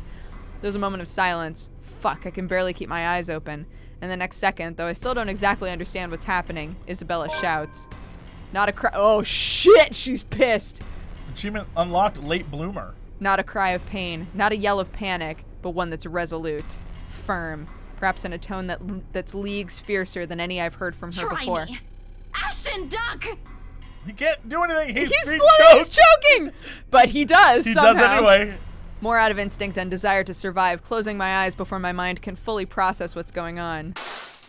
It all happens in a blur. The telltale sound of a taser being discharged resounds through the room. The air crackles, and something whizzes by almost too close to my ear, followed by the thud of something blunt connecting solidly with another object. The next thing I know, the towel strangling me has started to loosen. I collapse on the floor, dazed and gasping for air. From my peripheral, through the haze of blood rushing and sound slowly filtering back, the butler buckles. He spasms once, and then without much fuss, falls face first beside me, knocked unconscious by 50,000 volts of electricity and a fucking rolling pin. Yo, Bella! That girl has been through the ringer, and still, she fought off ghosts. Yeah, man. She fought off psycho killers. Girl, she's tough. Yeah. He'll be out for a while. I have no idea whether I should laugh or cry at that. Somewhere in front of me, my oxygen-deprived brain vaguely registers Isabella's form. She slumps on the floor, also breathing heavily. Right next to her trembling hands, both the taser and the rolling pin lie useless and forgotten while the mood in the room eases. A long, gradual process of the tension lifting. For countless seconds, we remain quiet, with only our short gasps and sighs filling the silence, allowing the adrenaline ebb away, and both our breathing to slow. Not a true repose by any means, but simply a brief respite. There's still the curse. We're still inside the mansion, in imminent danger. We still have no idea how to fix this. But I know that when I look upon her eyes, I see the ocean. And hear the seagulls. Despite the heaviness, despite the clawing, torrid air filling my lungs, I know that in her there is fresh air. When we are together, I but float through the sky on little cherubs of joy. Meanwhile, in the background, there's a ghost, like, eating the butler. And when I hold her, and then they go to kiss, and they're just like, yeah, in the background. Yep. And they all lived happily ever after. That's, yeah, perfect. Outside, the rain seems to only intensify. Lightning flashes fleeting somewhere, white and piercing, and the sky rumbles. No rest for the wicked, la la la la la la. I stir first, once recovered, having regained some semblance of sense and strength. Breathing hurting, but it's bearable. As is moving. Although every small motion causes a wince, and there will be bruising tomorrow, I can imagine. Retrieving my gun from under the bed is easy, but only with some effort. I am able to drag an unconscious man to the far end of the room, snapping one end of a handcuff on his wrist while fastening the other on the bed frame. That should keep him restrained for a few hours in case he wakes up prematurely. Yo, if it was me, I would take that rolling pin and I would bust his legs. Holy shit, you're a detective! Holy shit! I'd be like, you ain't coming after us, bitch! And then, as you file your police report, and then I busted his fucking legs. Because I'm a goddamn detective. He ain't going to come after me, you son of a bitch. Period. All through this, Isabella stays quiet. In fact, she hasn't moved since. Her hands shake and take in long draws of breath while she stares vacantly in front of her, almost as if she's in shock. Perhaps she... Haha, because she used a taser. Love. Perhaps she isn't even expecting a result, spurred only by some kind of desperation. It's sinking in now. Unfortunately, we need to get moving. We don't have time to wait for everything to register in our heads. Kneeling in front of her, I give her a light shake. No, we need to go. We can't stay here. Slowly, she turns, staring at me with wide eyes. Worry flickers briefly in them, along with something ineffable. What does that word mean? Ineffable. Uneffable. Ineffable. I'm now reading this as worry flickers briefly in them, along with something unfuckable. Unfuckable. For the briefest of moments, I no longer wish to fuck her.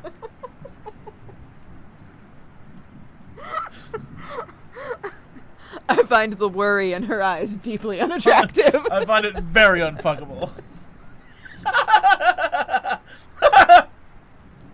Can you imagine a conversation with someone where they're like,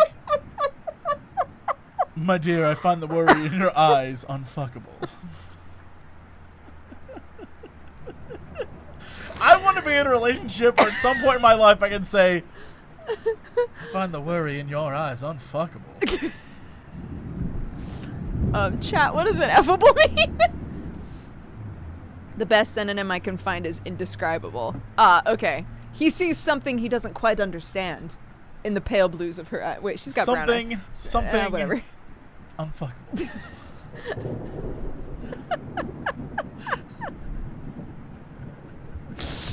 Oh my god. Without warning, she lifts a hand and slaps me across the face. Oh! Damn. Damn, look at that face.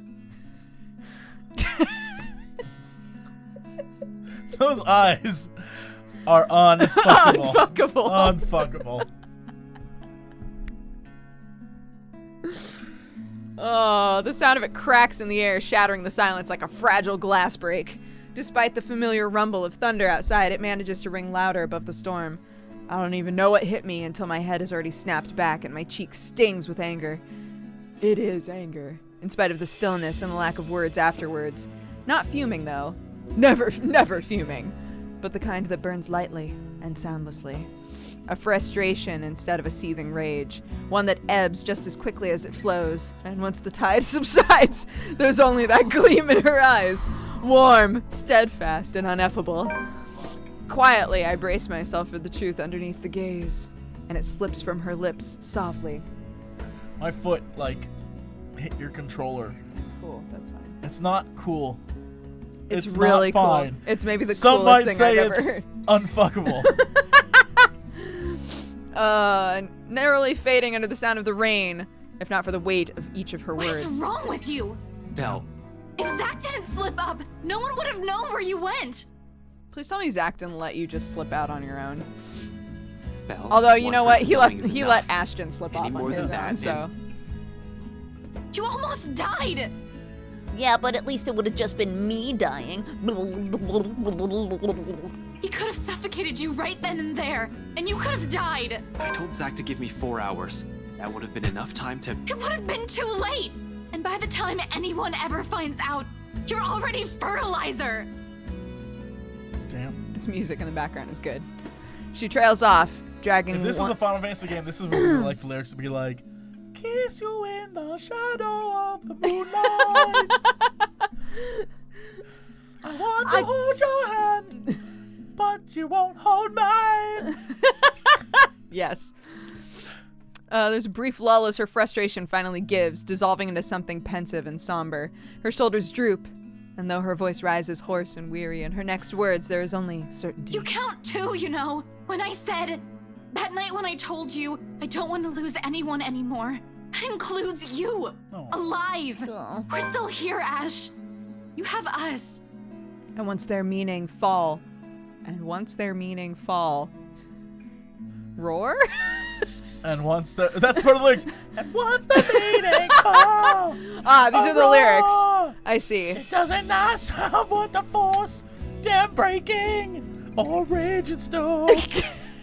They didn't do it all in the like closed caption italics so that you know it's the lyrics. So yeah. Oh no, the vast majority of the songs in Japanese, but that's like right part of the lyrics. With the gentle, steady warmth of a hearth burning. With the gentle, steady warmth of a hearth burning, an ember easing slowly, rising and giving until the truth. Look, this is when they kiss. Just what the keep fuck going. is going on this in is Ash's when they head? Kiss. Ash is living a noir novel. Kiss. Ash, you should have been a goddamn songwriter. Should have been a poet. Your hair is rock star hair. Not alone. Never alone. Never alone. That's it. He was never alone. That's what the ghost will never understand. He was never alone. It lingers, even as we both drift he was back never into alone. silence. Oh, that's how you beat the ghost. The ghost is gonna be like, "You were alone, Ash." She's like, "Bitch." He was never alone. And she'll be like, "No, the power of love! No!" That'll be it. Done. The one thing I never had! Ah! Yeah. Even as we both drift back into silence in her and she vaporizes. Yeah. And then Luke Wright is like, "That's cool, but I was the murderer all along." I did kill a lot of people. But up. The whole episode with Luke is literally just like him murdering someone and going like, "That's Luke." He's like, "Ah, I killed those people." Saying something extremely racist. That's Luke. Ah. In the gratitude that swells after is another warmth blooming. Pleasant and welcoming, like finding home. Like finding ourselves in the haze that a squall has left. It's Final Fantasy. It's creating something fragile and immutable and ineffable. Immutable. In both of us. Unfuckable. Unfuckable in both of us. There's something incredibly unfuckable in both of us. The more I see her, the more I realize how unfuckable we are. It's in her eyes. In the way she holds my gaze, unwavering, in the way she carries herself despite sitting amidst a place she fears. Does this feel like it's going on too long just because we keep stopping to talk about it? Yes. Or is it actually going on for too long? My favorite part is if the butler just wakes up and is like staring at them like... Hold on, you have to have... Hold on, like... Oh my god. She keeps herself from trembling and falling apart because fear is inconsequential when people she cares about are at risk. A change. She realizes that now and holds on to it. Another thing, another small thing from her that may go unnoticed and pass by quietly, but will eventually amount to a lot of things. Tiny gestures that mean nothing at first and begin to matter to me one day until, oh. Despite myself, a small smile slips from my lips as the same warmth from earlier unfurls in my chest. To kiss this girl! Unhurried, familiar, and bright from all the years that I've carried it and have never given the words to it. Like that, Ashton. I'm not done scolding you. Kiss this girl. Kiss this girl. You have to press next for I'm sorry. Kiss this girl. This time it's coming easy. I heard all of it. Don't worry. Are you really okay? That guy hit you a little too hard on the head. Here, let me... I reach up just as she extends a hand to my face, catching her wrist in a light grip, drawing it close and folding her hands between mine. Although her expression shifts into mild confusion, she doesn't pull away like I'm expecting. She stares at me, searching. For her to allow a gesture from me that's perhaps too close, it tells a lot of how far things have already shifted in the past few years. Cradled in mine, her hand trembles. Most of the tremors have subsided by now, though I doubt it'll fade away this soon. And even as I trace the lines of her palm, and what I hope is a comforting gesture. Not a German guy! You've got to kiss the girl! Wow! For what? Is this about what happened tonight?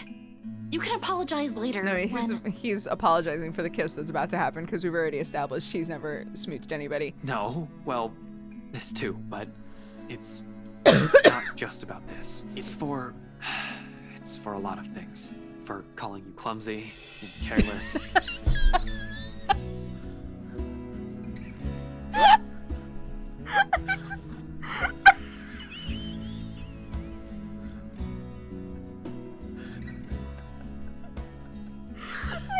Imagine the ghost crawling out from under the bed. Being like, kiss her.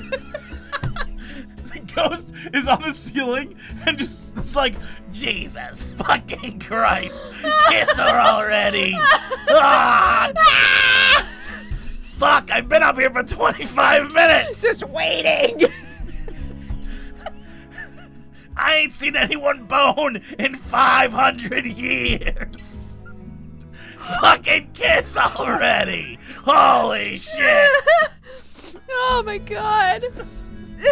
Oh my god! Would it be amazing if he kissed her and then it was like, nice kiss, Ash. She's been the ghost. Yeah, she was the ghost the whole time. I literally would be done. Oh my god! That would be amazing! That'd be the best. Oh my twist. god! Holy shit, that's all I want. I'm dying. Kiss her like you kiss pie. He holds her hand and is like, Isabella?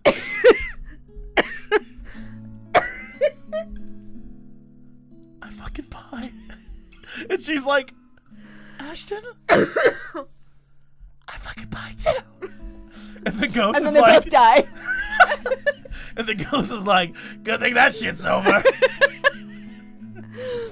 Oh. Brain. Are you sure this isn't a concussion? You would think that, wouldn't you? Well, you don't usually apologize. Yeah, I know. I'm sorry about that too. For all the times I've teased you and made you cry. Unexpectedly, her fingers tighten around mine and our hands falling between us as something tender shifting in the air. Another exhale. Kiss. Kiss. Another drawn breath eases out of me, Oh my filled with God. hesitation and Oh my uncertainty. God. And when I finally choose to break the silence, is when I know that what Hold will on, slip is there an past our actual mouth. song in the background? Yeah. Oh, I thought it had like lyrics. No. Like there was a guy in the background like, then I kiss that girl, and I heal the hand. It's just a Little Mermaid remix. But it's just like a southern drawl country guy. You got to kiss that girl. Oh my god, come on guys, fucking pie each other already. Fucking For all pie. those callous words. Despite all those, there's nothing I don't love about you. Aww. Aww. In fact, those things, I love those. And everything that's you. For a long moment, she offers no response. Her grip on my hands merely tightens. Look, can I just propose a theory? Yeah. Ashton only became interested in her when she got that windfall from selling this mansion. I'm just putting it out there. Ash is like, you have millions now, and I realized all those things I hated about you, I really love about you. I'm just putting it out there. I'm just realizing that I won't be satisfied with this scene at all because the only way that this scene would have been at its peak is if she turned out to be a ghost, and she won't. She's like, Ashton, Isabella, love you too. I fucking pie. Wouldn't it be amazing though if the ghost was just like, yeah, no, I'm gonna still pretend to be Isabella forever. She's like, I just wanted love. That's really all I wanted. Yeah. Isabella's just dead in this attic, but he can't see it. Yeah. Yeah. She was stuffed under the bed at the beginning of the game. He reached right past her dead body to grab his gun, but God it was an damn. illusion. That would be the craziest fucking movie ending. where a guy like goes and he's like, yeah, I realized I love you the entire time, and he reached for his gun, but under the bed was like, that's the reveal that the audience got, that she was dead under there the entire time, and it was the ghost, and he was like, I love you, and the ghost was like, love you too. I love you too. And the movie. That's how the movie ends. I'd be like, Let's make a movie. we make a fucking great movie. Yeah, I agree.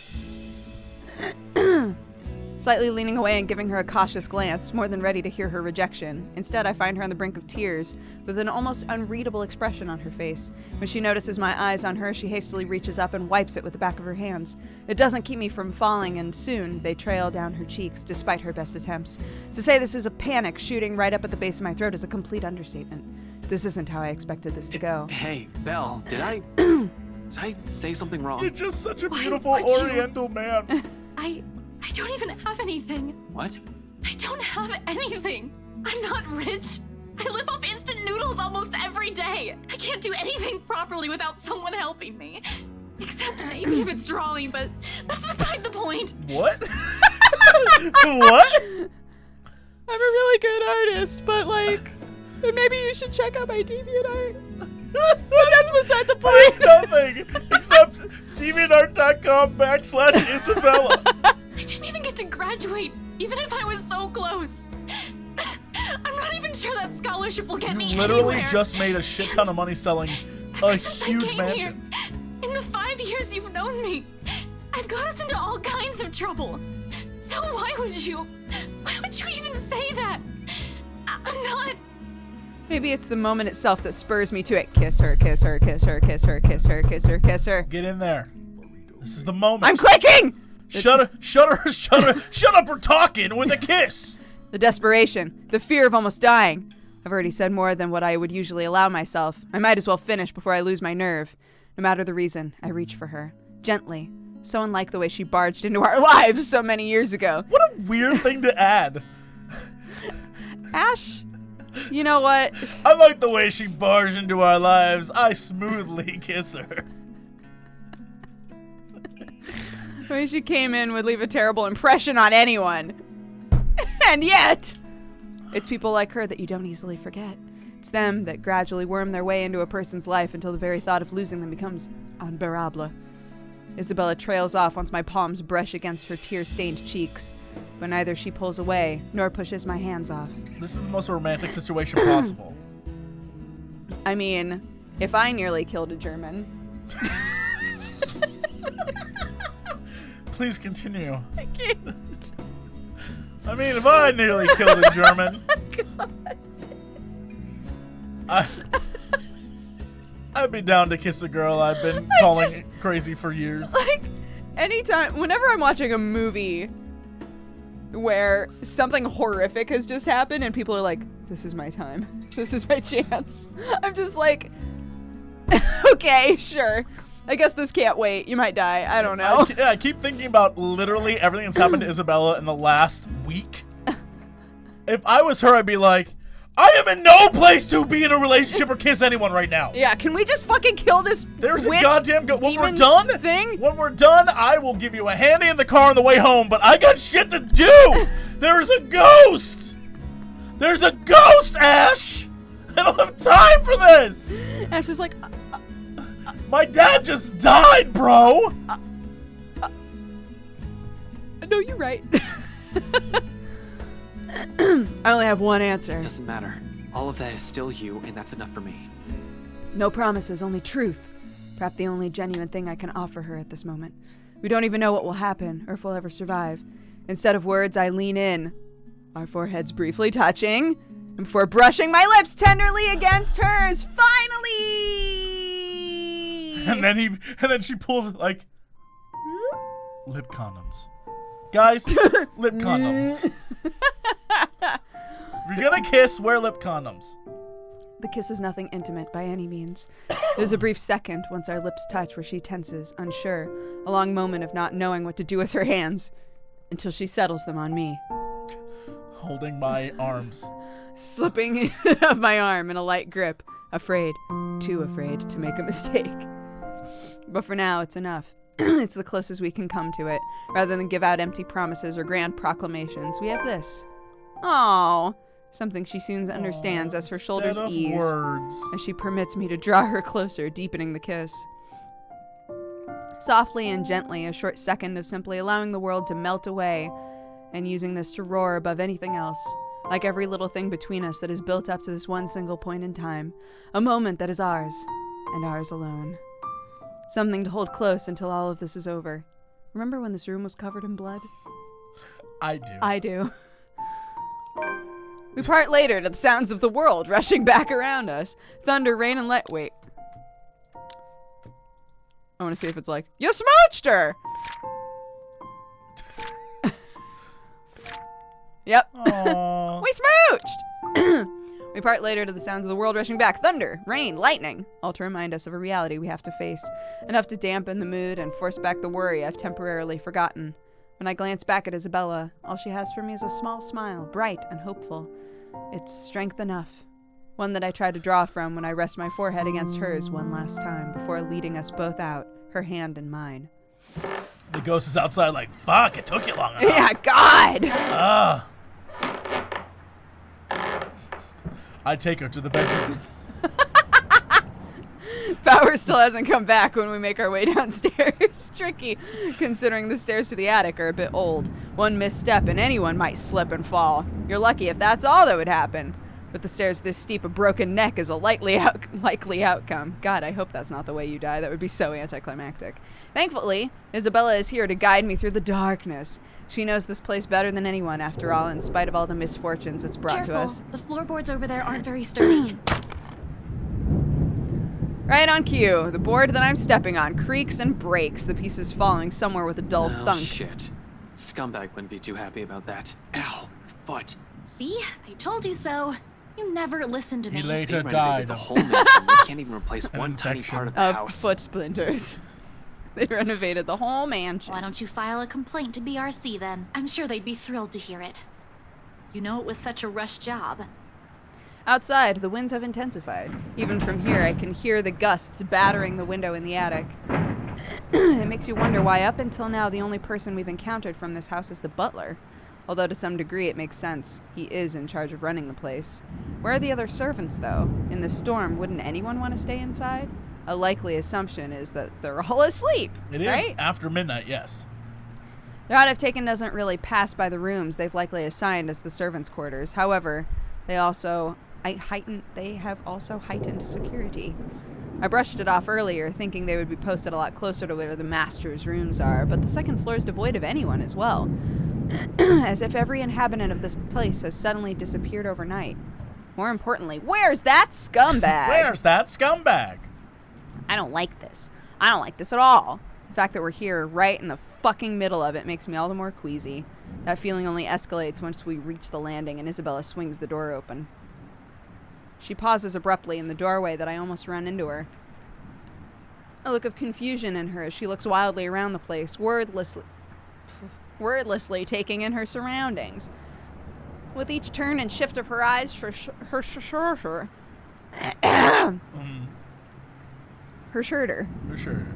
only grows tenser, and a look of apprehension slowly dawns on her. What are you? We aren't supposed to be here. Sure enough, when I look up, we're standing in the kitchen, pots, pans, and all. Oh, everybody's here, the whole fam. Zach and Rebecca watch almost as surprised to see us. McCullough's with them as well. Of course, she didn't listen to me, even if I already exceeded the 15 minutes we agreed on. Although color and strength seems to have already returned to her. Zach made them all a ham. Oh my God, Zach. Best boy. Enough for her to be able to stand unassisted. The empty plate on the counter appears to have played a part in that. What'd I tell ya? Good news, I guess. As for the other two, however, relieved as I am that they had the sense to wait and not venture deeper into the mansion, I can't help but roll my eyes at all of them. Oh, okay. Zach, I said 4 hours. I know, but Isabella asked and... Come on, bro. You know I ain't a very good liar. And it didn't even occur to you to stop her? We all tried, all right? You guys She's made the door out. before we could say anything. It worked out. It worked out great. And how did you guys even get in here? All three of them exchange a look. One that I do not like. In the end, it's Isabella who speaks up, albeit with a bit of a hesitation. We heard someone scream, Ash. It led us here. Without warning, the door behind us slams shut. Shit. Hey, we should probably leave. I think there's a ghost in here It now. was a trap. Screw right. I need to get these people out of here. Luckily, we're in the kitchen and we have 2 ways out. The back door and the cellar.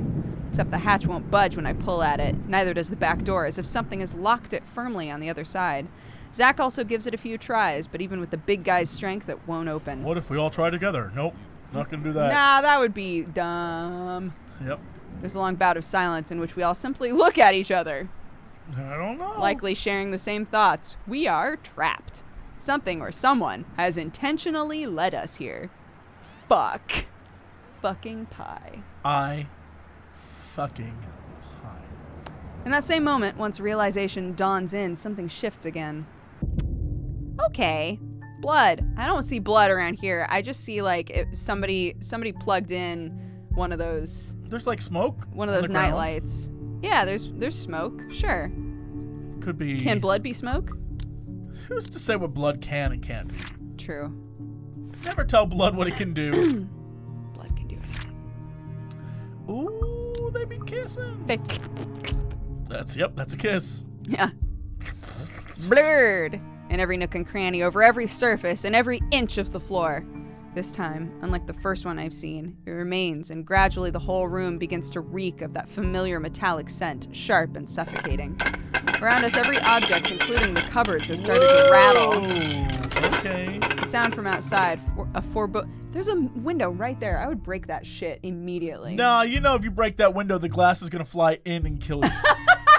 That's how ghosts work. They're like, and then there's gonna be mouths in all of the shards of glass. Yeah, they're like, and they bite you and kill you. Yeah. Sure, yeah. Yeah. That works too. Obviously, that's how it works. Though inaudible, each beat and note bombards every crevice my head, with vague images and sounds. Every crevice my head. Every crevice my head. Every crevice my head. There's no time to make sense of everything, however. Yeah. I'm already shouting, fueled purely by adrenaline, barking orders and making a break for the door that leads to the next room. The dining. It should take us straight to the foyer where the main door is. Run! Right in front of us, the mansion has started to change, and we're in the thick of it. However, instead of the dining room, like it's supposed to open to, the bedroom welcomes us instead. This is some Luigi's Mansion shit. An image that lasts only but a second before blood seeps into the room, obviously. Oh, okay, that was fast. Filtering into the walls, trickling from every nook and cranny. Everywhere, furniture shakes and every beam rattles. Before we can even step back from the horror gradually unfolding in front of us, the door slams shut. A loud thud, bringing a sense of dread and a chill creeping up in each of us. Along with it is another realization. The place is reordering itself. And with the door closed tight behind us, showing no signs of budging, even through sheer force, there's no choice but to go forward and hope to all gods that it leads us to an exit. Until then, running's the only thing we can do, spurred by nothing but fear and a sense of desperation to live. It's useless, Ashton Frey. God damn it. With each room we pass, it only becomes apparent that the house has no intention of letting us leave. It lured all of us here, and we've fallen for it. Now it's playing a game with us, a sordid form of amusement. But for whom? Their laughters are the only thing we can hear. With every halt...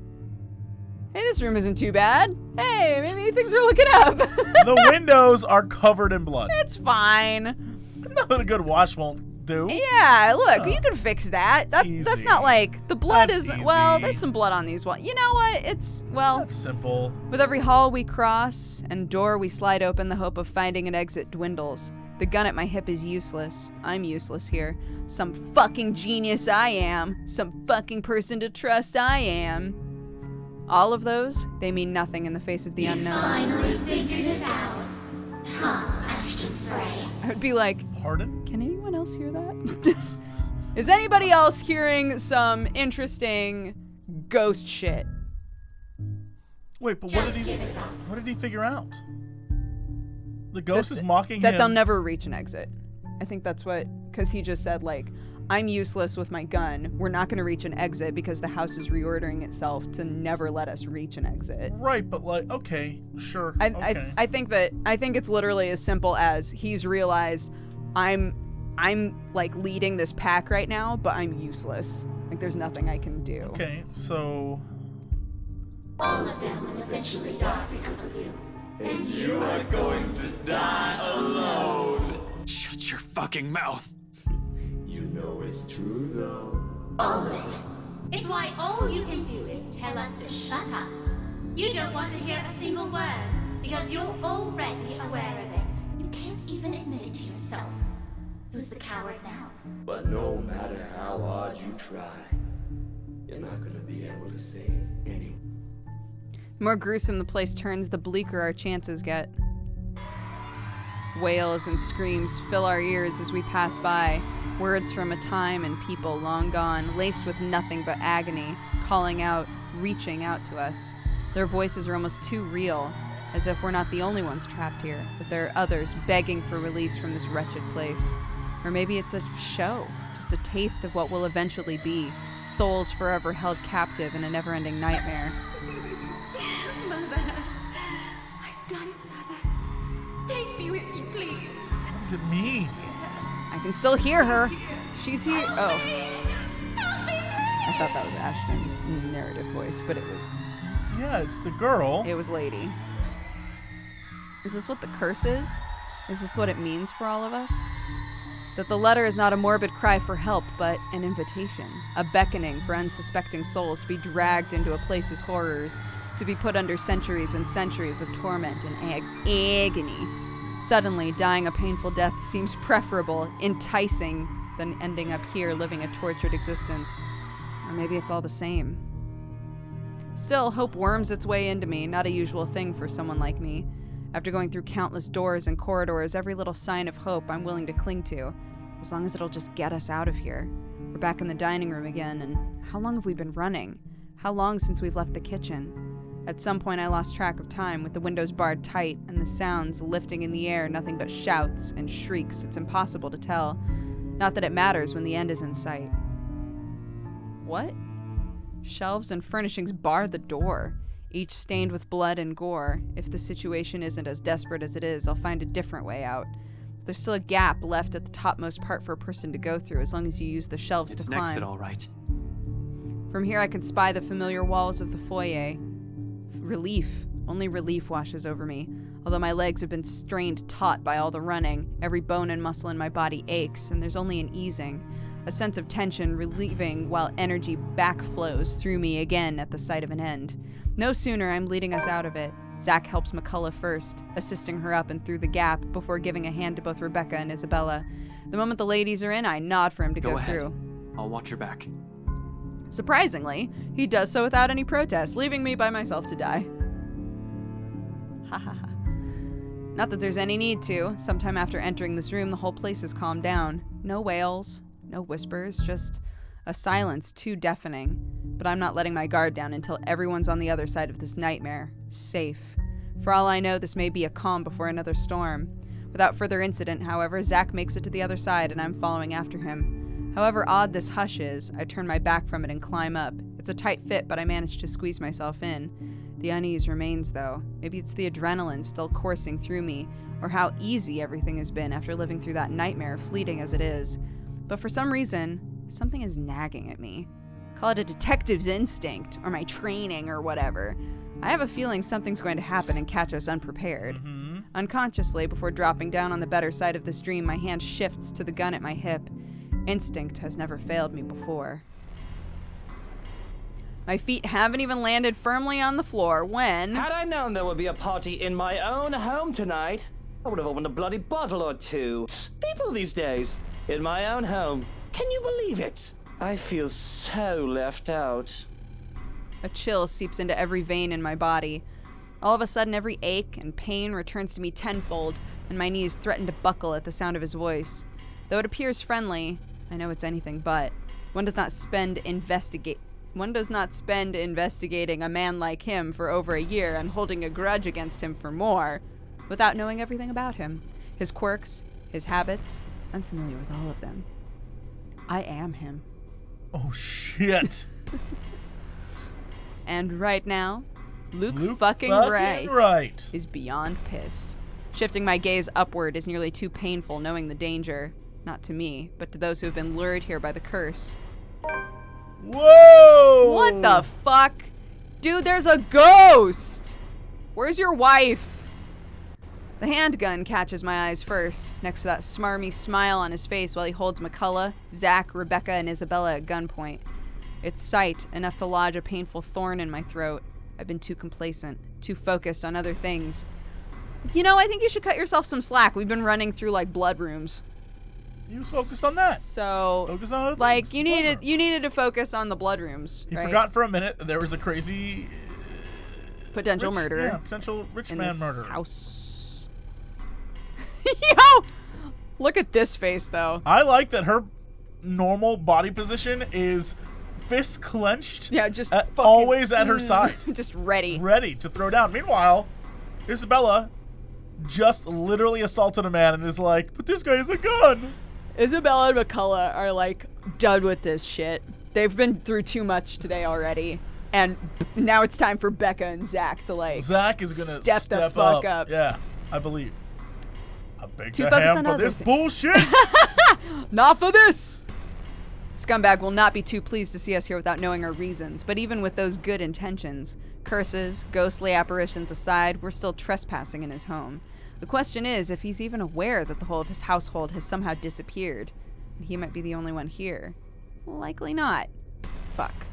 Even with people he knows among the crowd, there's a significant effort in him not to simply shoot everyone And in really, sight. Daisy, even you, what would Kylie say? Luke, this isn't what you're thinking. You have to listen to us. There's something going on here. Well, obviously, why else would people be trespassing in my home? What about little Lily over there, then? What's your excuse? Checking back if your clients are doing okay? Is that it? Is this what this is? We're doing good, by the way. Sir, please. Perfect. Oh, please, what? Becca's right, sir. We need to get out of this place. You need to leave. Not a good enough excuse, darling. You people are the ones who need to get out of my sight. Don't worry, I might consider pressing lighter charges for the woman. Can't say the same for the rest of you. Hold. But really now, I swear the people of this city need to be taught the meaning of privacy. This is how you want to start the week. Why don't we just go with a bloody massacre if we want to surprise people in their homes, huh? Casually, he waves the handgun at them, as if it's just a mere toy and his words are no threat. The safety's off on his. There's nothing stopping him from pushing through with his words. Call me paranoid, but at the slight gesture, I draw my own and level it at him. Finger on the trigger, ready to release the safety catch in case things go south. Whoa! Oh, shit. He's quick to train his own on me. And just like that, we're at a standstill. Now, Feathers. Manners.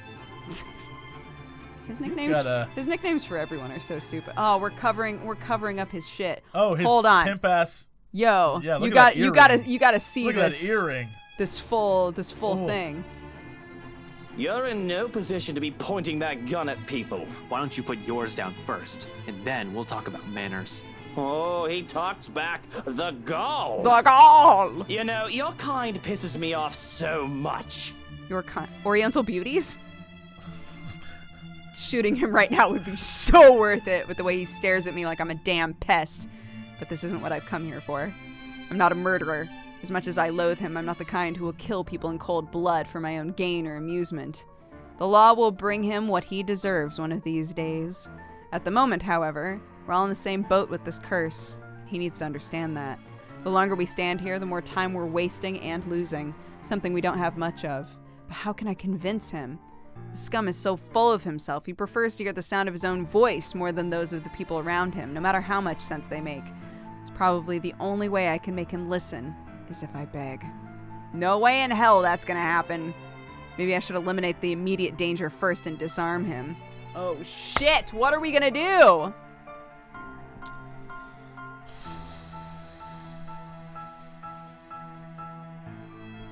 I mean, he did say the only way he'll listen is if you beg. Right? Yeah. So, if we disarm him, that's like that.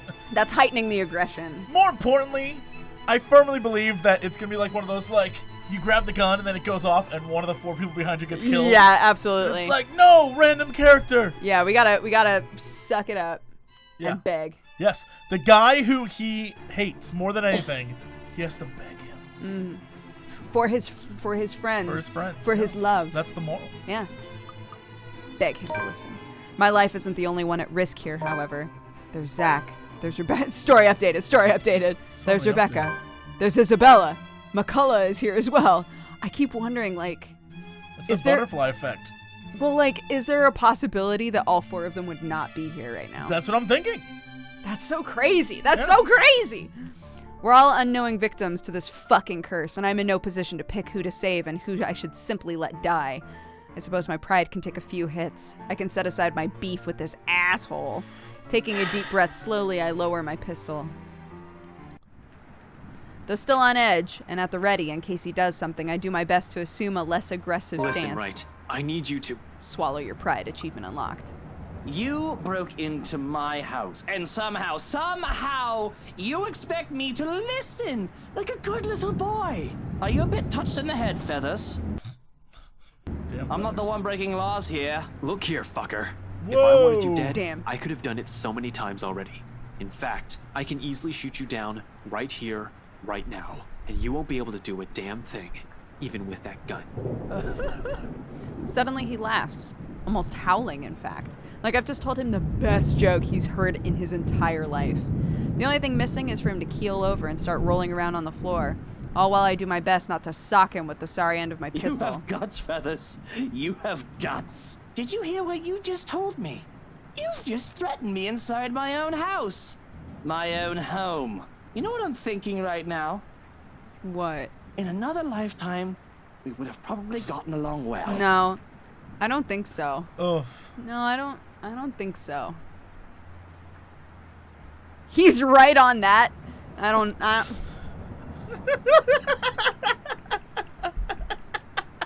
like how everyone in this game's like, he's terrible and possibly a murderer. But you know what? I can see how I like this guy. Yeah, I can see why people like him. Yeah, I get it. What the fuck is up with Luke Wright? I might have ended up liking him, despite the racism and the murdering. Man. If I didn't have Professor Andrew, Rebecca, Zach, and Isabella, one mistake and it would have been too late for me. With his laughter ringing all of the possibilities I could have lived, but have never been given the choice.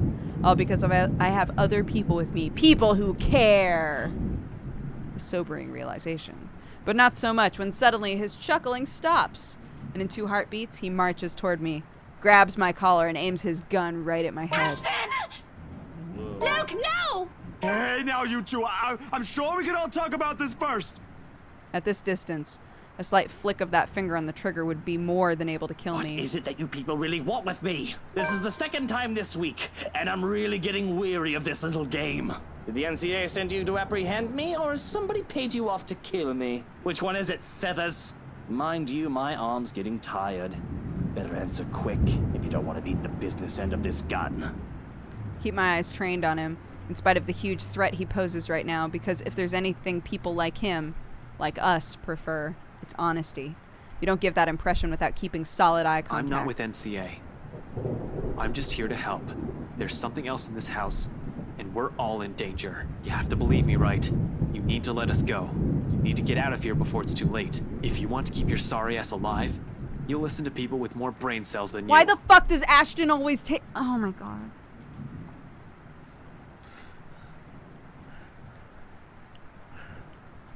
Why, you insolent... Why does he do this? Just keep Why going. does he do this? Why is he so fucking aggro with people when there's like lives on the line? I don't understand. His finger moves, but I'm prepared. My hand ready to reach up, disarm him, and knock him out.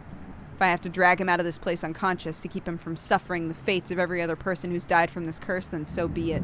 However, before either of us can fire a shot or tackle the other to the ground, another voice echoes through the foyer. Darling! Darling! Darling! Have you seen my necklace?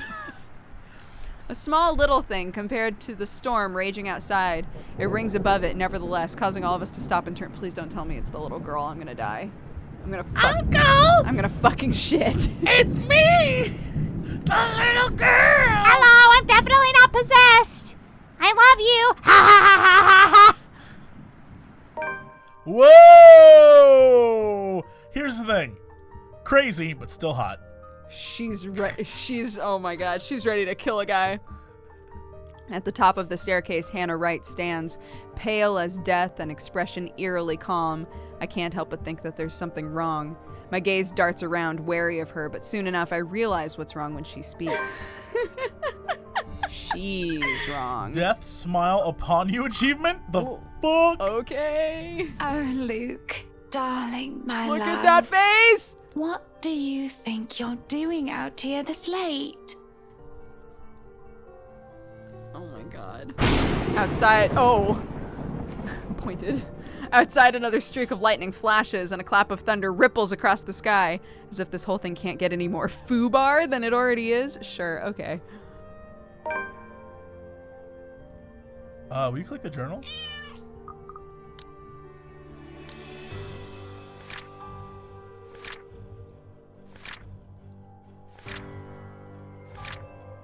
Whoa. What? What?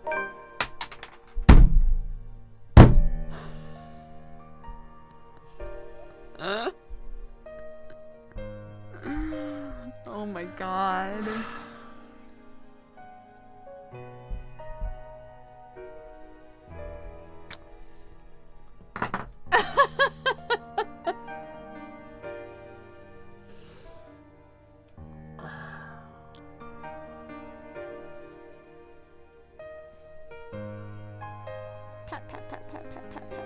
We have to go through an entire week, another week. I know. Another week. I know.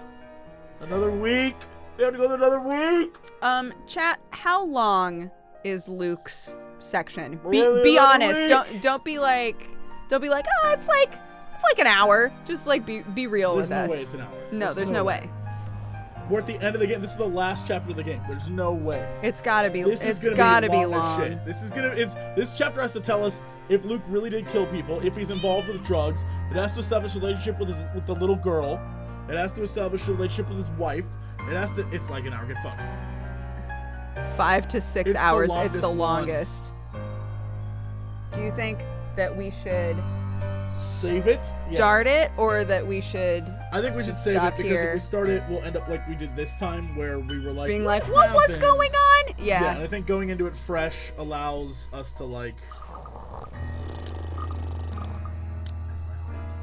my god. Damn. This will give us the opportunity to bring fucking pie next time. You're right.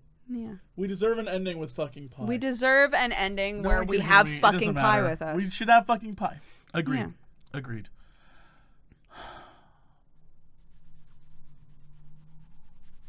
You are shaking me so much that I'm shaking the table. This is around the time that we were going to stop anyway if we hadn't It's been true. Jazz. Yeah, it's so. true. Mhm, My mhm. soul. My poor soul. Yo, a lot happened in what we played today, though. That was cool. I'm so excited to see that ending. I have a lot of questions about the relationship between the crazy girl and Hannah.